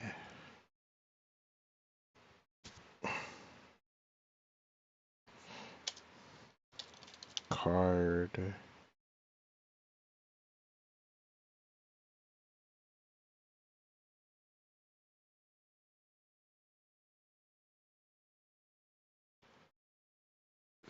Greater than 1.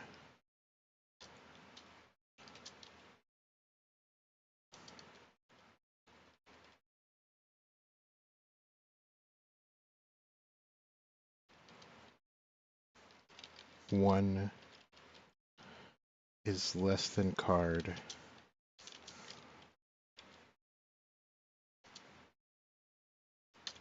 But less than 7.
What a dark, dark timeline.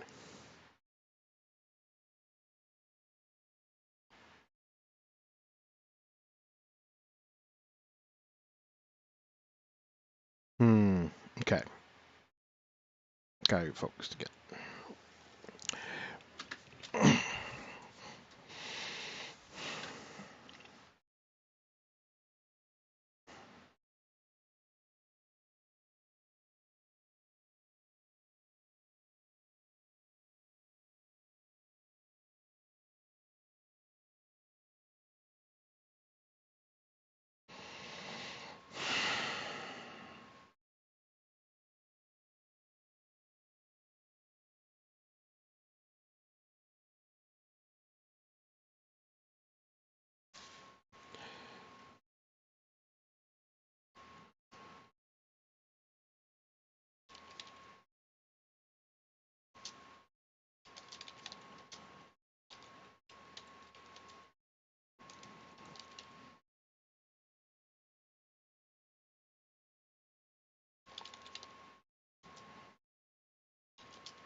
I don't like that I can't get this to work properly.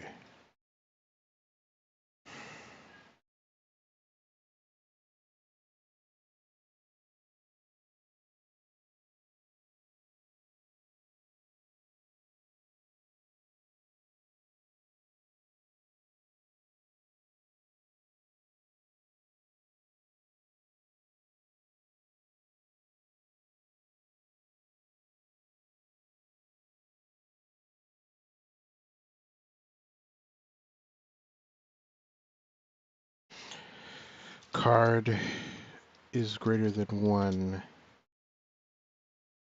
and card is less than 7. There.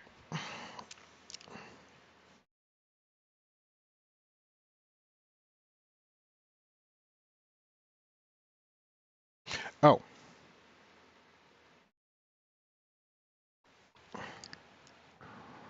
Wait a second.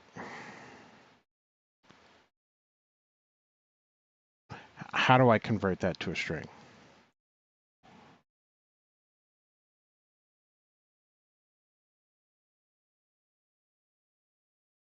Because the problem is my output isn't outputting.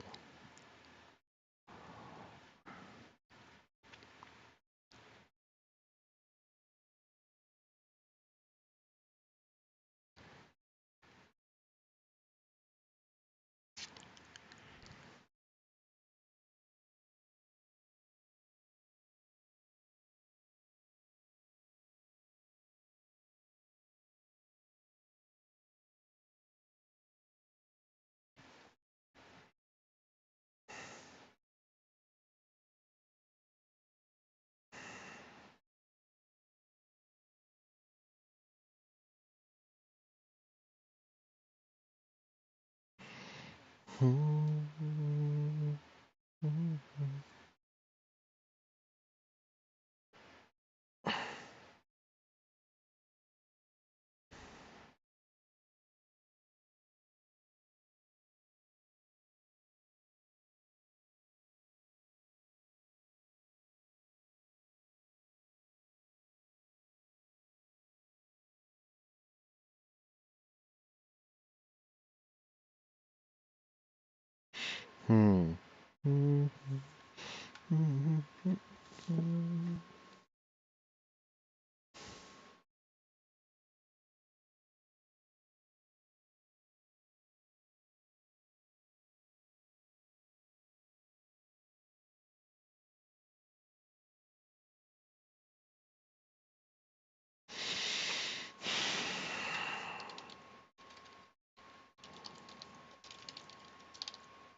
Fine.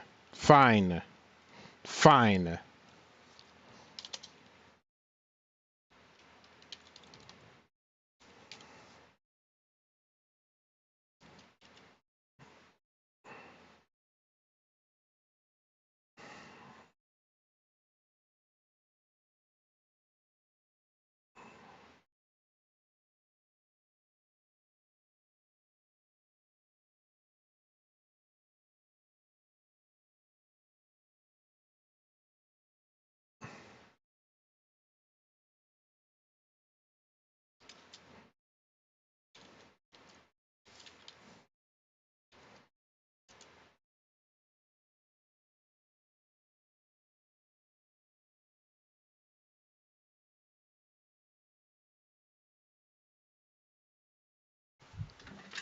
Right.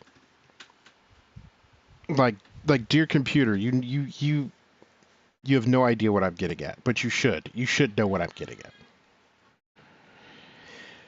And ultimately, like this is a language issue, and I think one thing that people fail to realize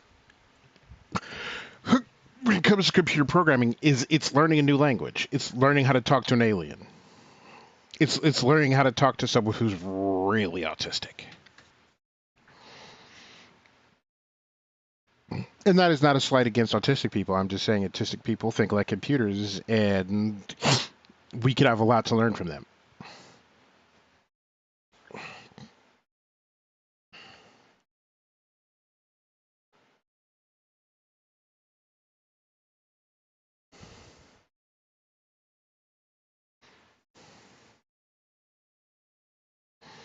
Count equals count plus 1 return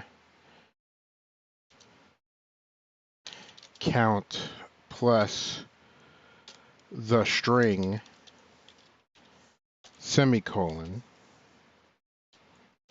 break semicolon. Oh wait, I don't need to do break because it's not switch. Else if card equal 3, then we're gonna type this again. Count equals count plus 1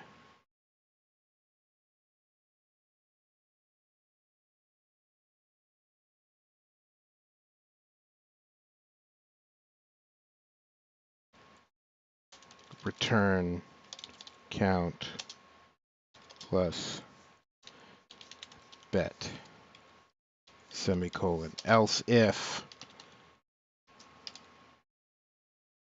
I have no idea if JavaScript has X++ function for variables. Probably. The website hasn't taught me how to do that yet, so I'm probably not supposed to use it yet. Because there are functions that do this.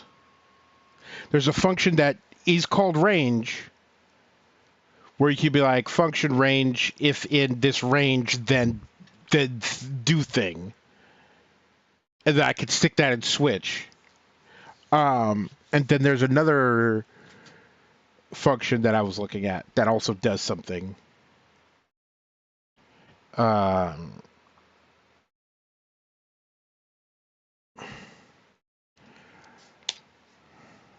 But why did I put a space there? What is wrong with you? 4 squiggly. Bitch, stop putting. I didn't type it. Don't put it there. And I understand that, like, in long term, it'll save. I'm not gonna yell at this.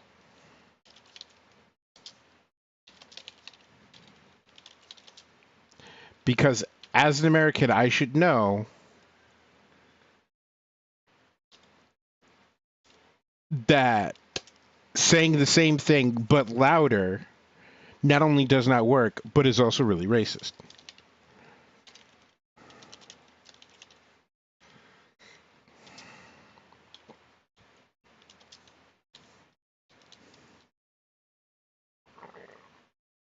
Yeah, like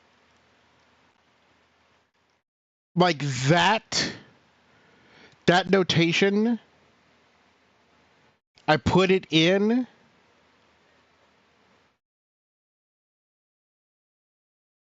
So like I gotta do between 2 and 6, right? So it card greater than 1 and less than 7. So 2 to 6. To do the thing.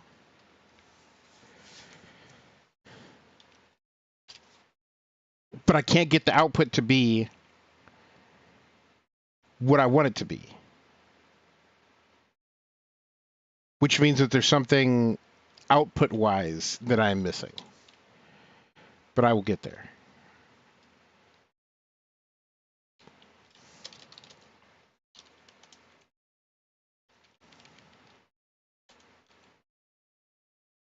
See, cards sequence 2, 3, 4, 5, and 6 should return the string 5-bet.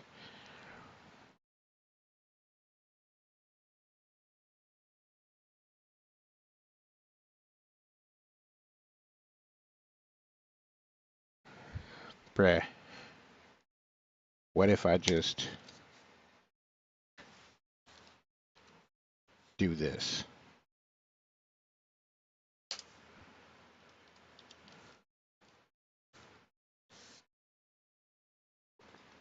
These feelings will be gone.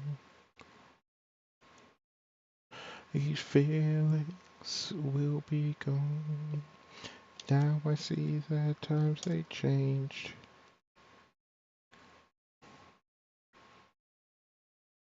Should return the string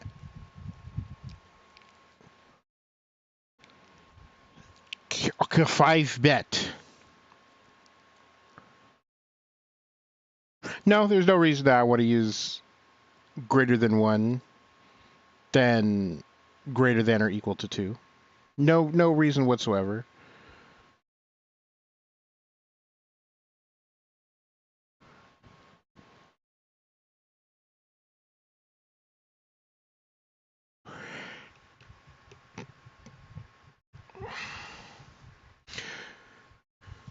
Your function should return a value for count and the text bet or hold.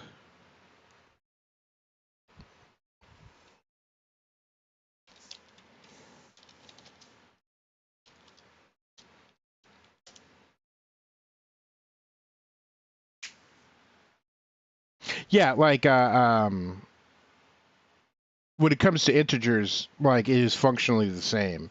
And I don't know if there's a reason to do one way or the other.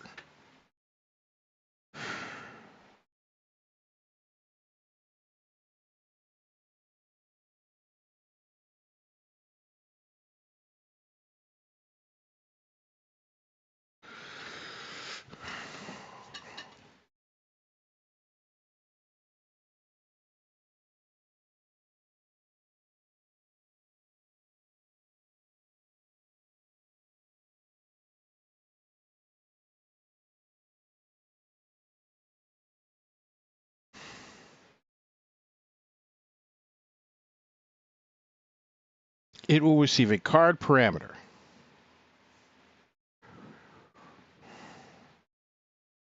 which can be a number or a string.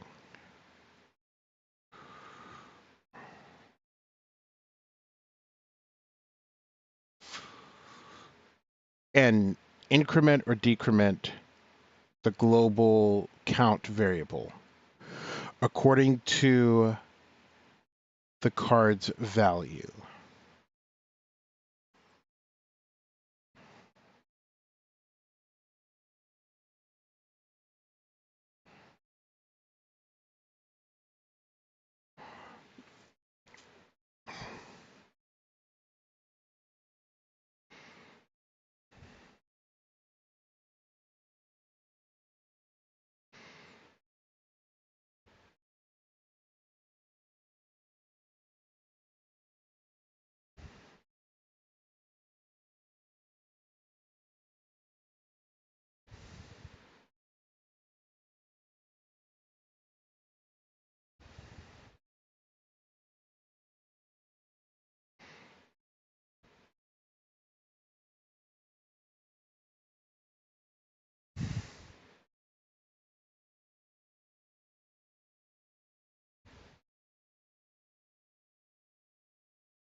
Hmm.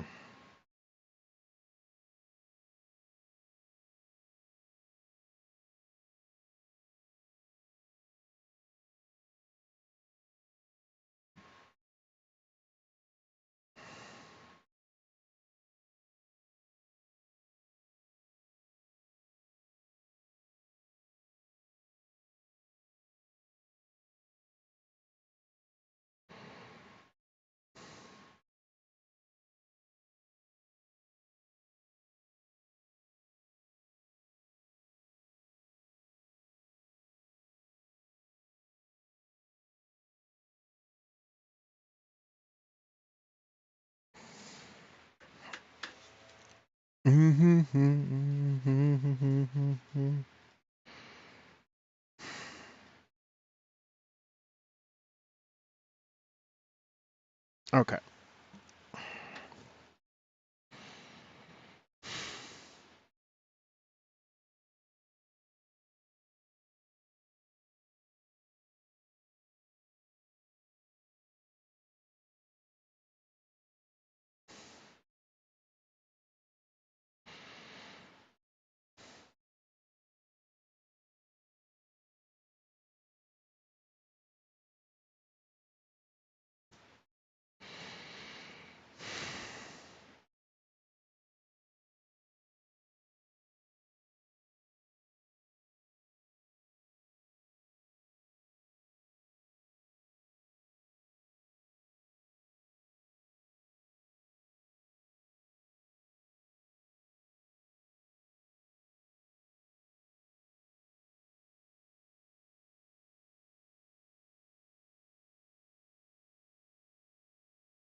Oh, fuck you.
There it is.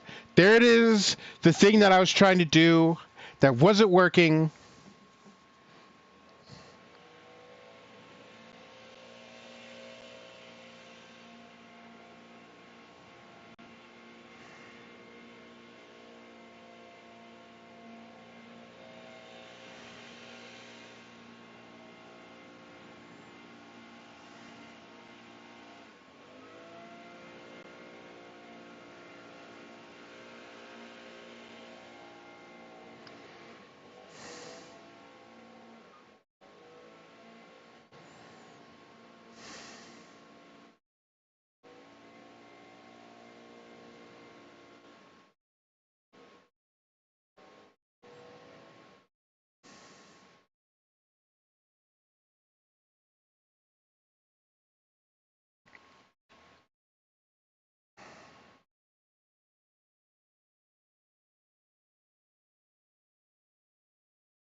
Okay, so it has to iterate over each of the things, and I want a screen.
Jack,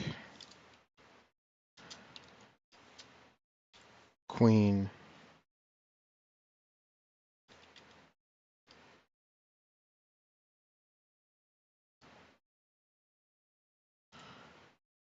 or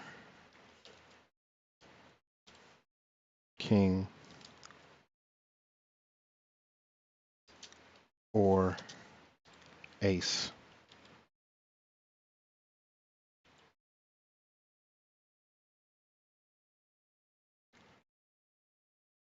I need to put a semicolon here.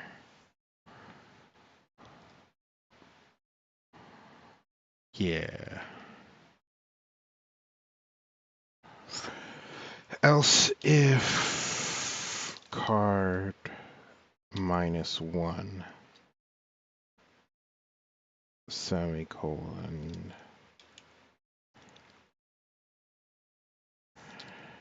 if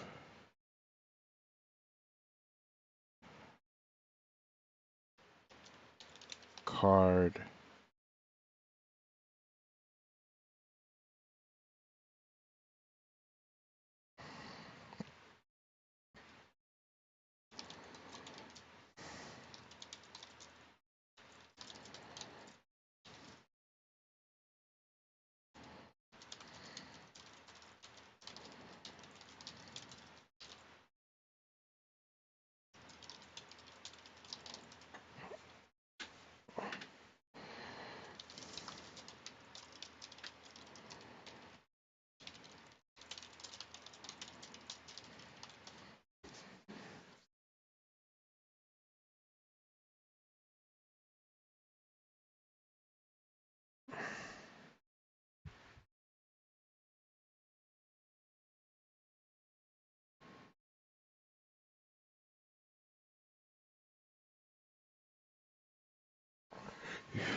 is less than or equal to 0.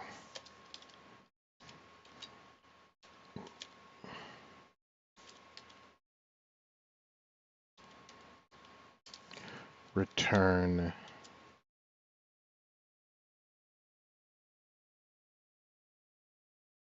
count plus bet semicolon.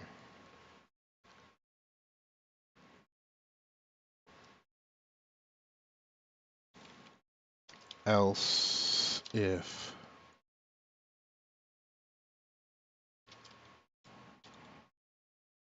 card is greater than 0,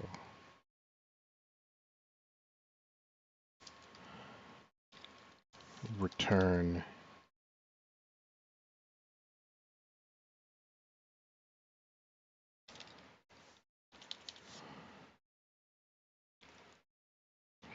count plus bet semicolon. Boop, run.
Hmm.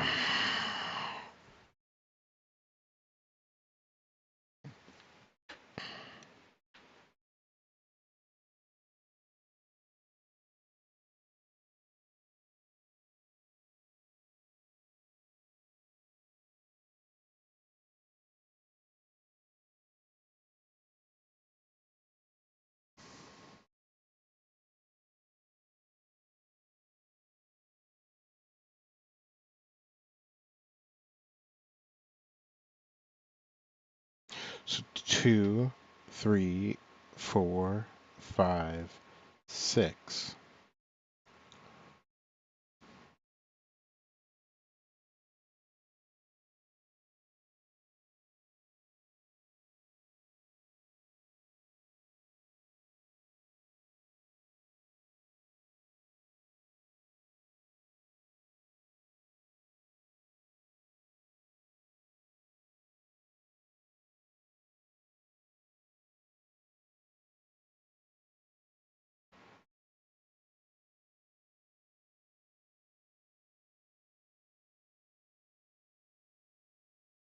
Maybe I have this backwards.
Why are you not working?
Thank you for stopping by.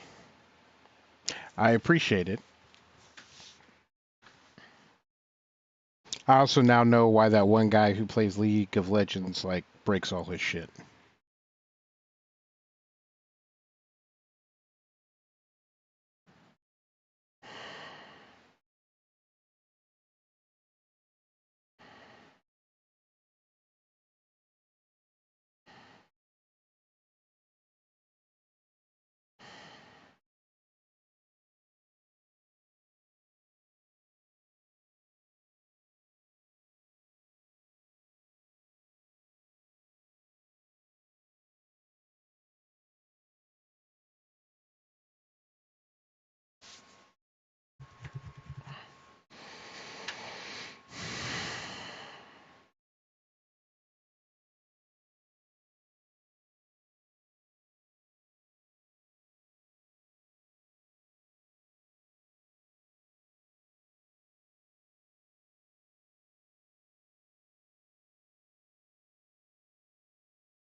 if card greater than 1 and card less than 7.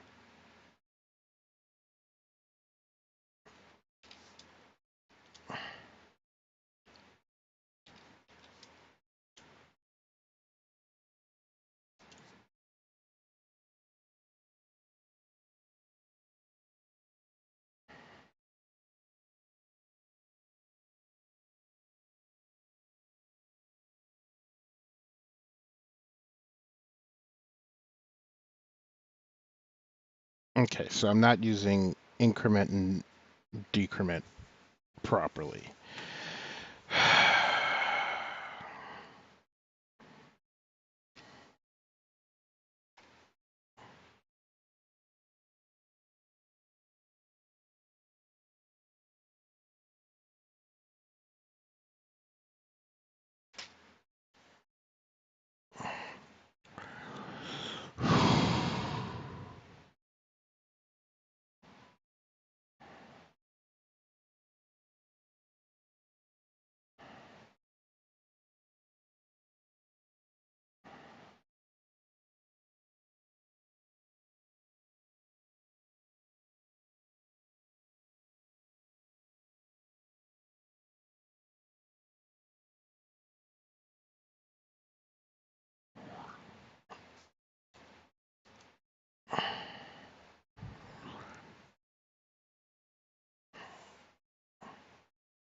Okay.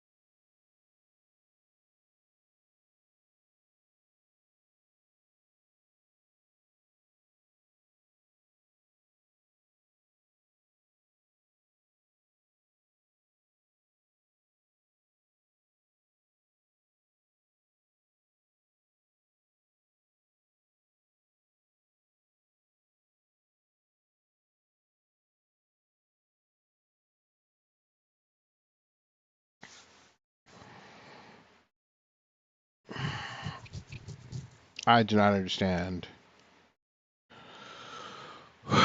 why this is not working the way it is supposed to. But that's okay.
Thinking.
Why is this not returning?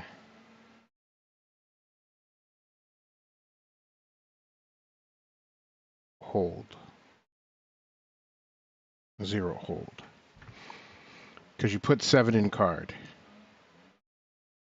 Nothing happens. Card doesn't change.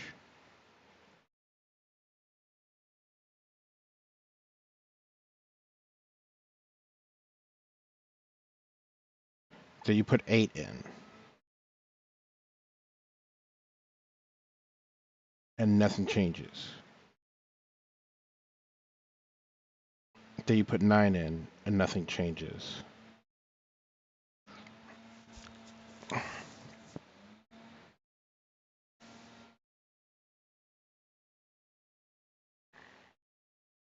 Ah.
I will have to figure out why that doesn't work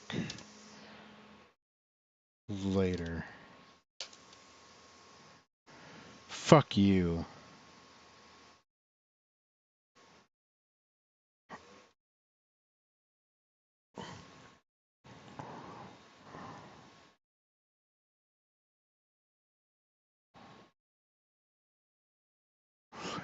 You've heard the term object before. Objects are similar to arrays except that instead of using indexes to access and modify their data, you access the data in objects through what are called properties. Objects are useful for storing data in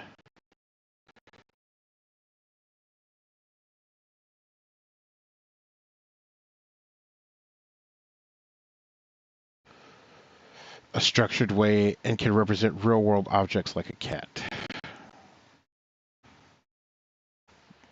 Okay.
Here's a sample cat object. Constant cat.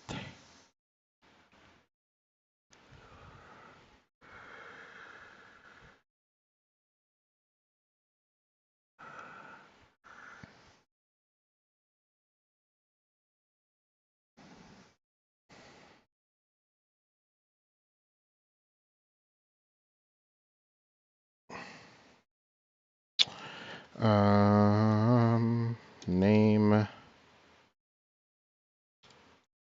Okay, I get it. You throw a colon in there.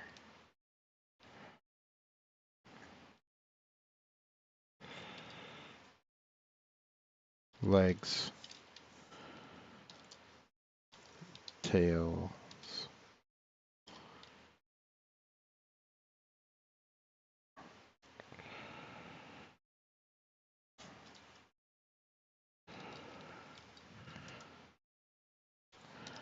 Legs. 4.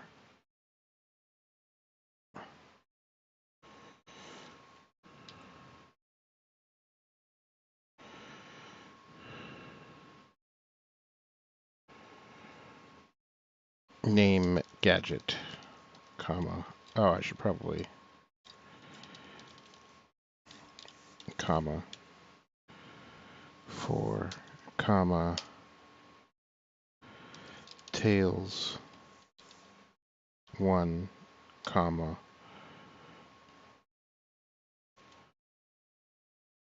friends.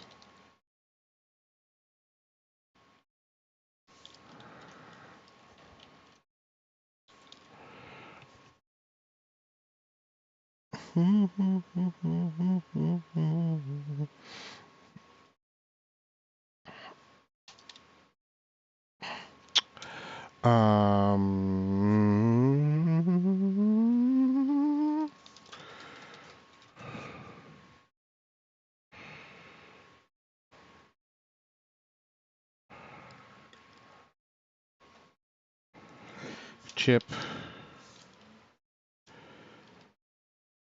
Dale, Monterey,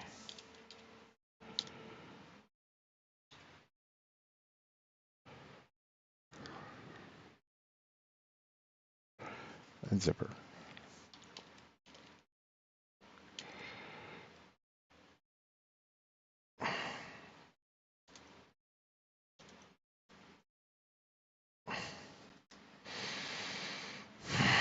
Dot notation and bracket notation similar to an array. Dot notation is what you use when you know the name of the property you're trying to access ahead of time.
Doesn't seem right.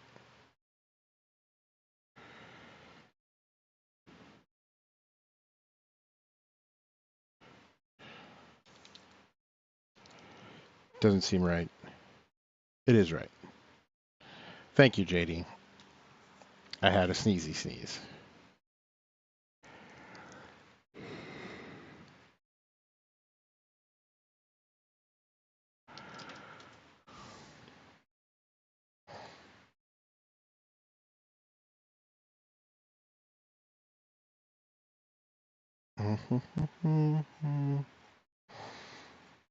Some people started singing it, not knowing what it was.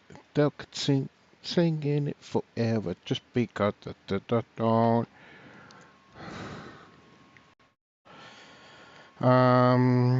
Bracket notation. Has space in its name you will need to use. You can shift it up on.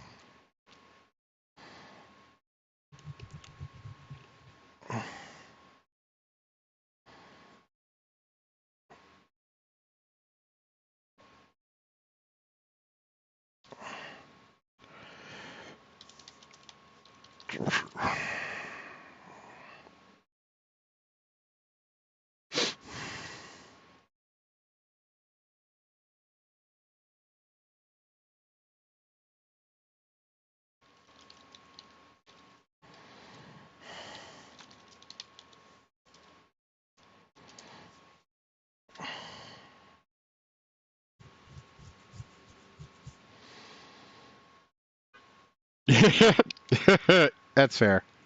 I should not put that into the world. That is a bad thing.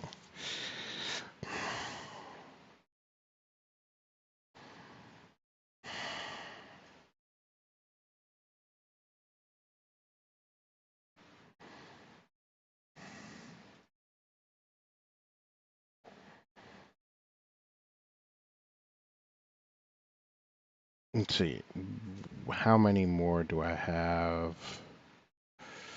in objects? A while.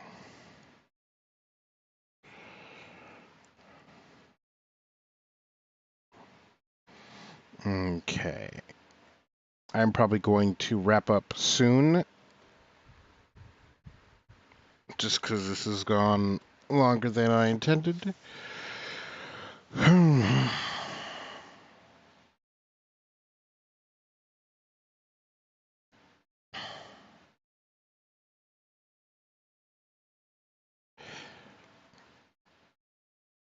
Another use of bracket notation on objects is to access a property which is stored as the value of a variable.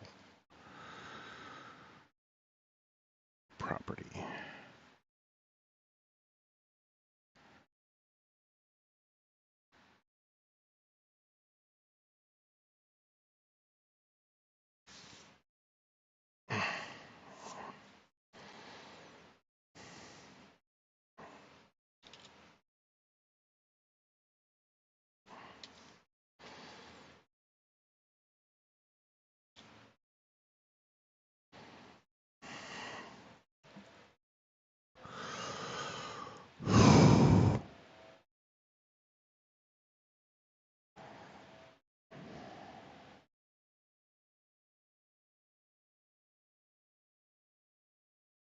My breed equals the variable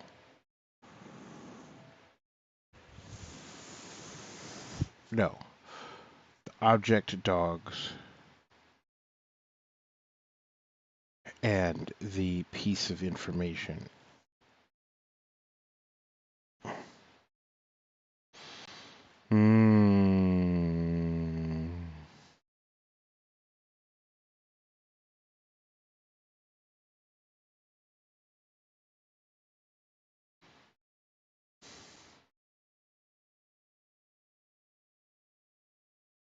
Right.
God damn it.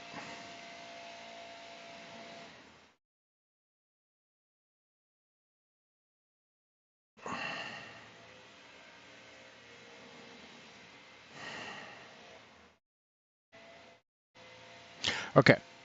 We're going to pause here because David has to pee. And that is a good. Actually, I'll be right back. Be right back.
All right.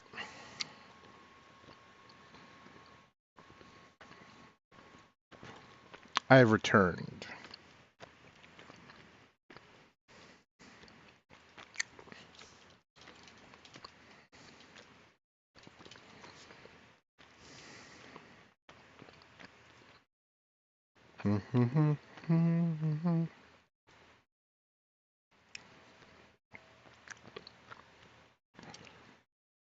Ha ha ha.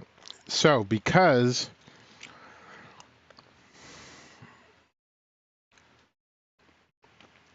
David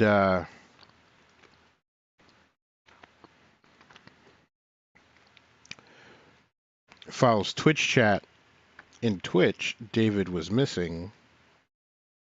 Oh, where'd all my screens go?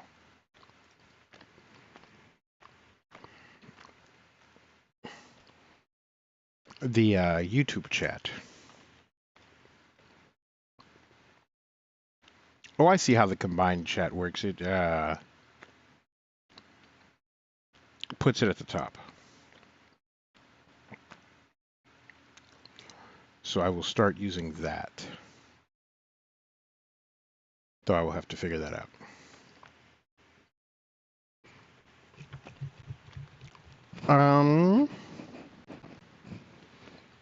But we're gonna raid somebody. Maybe.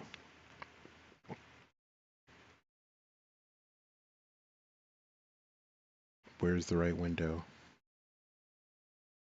That's the right window.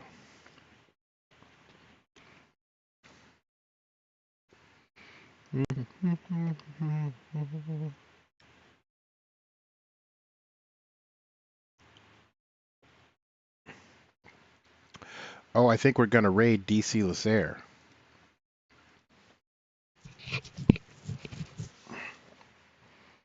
I think that's gonna be the move. But yeah, thank you for coming and hanging out. And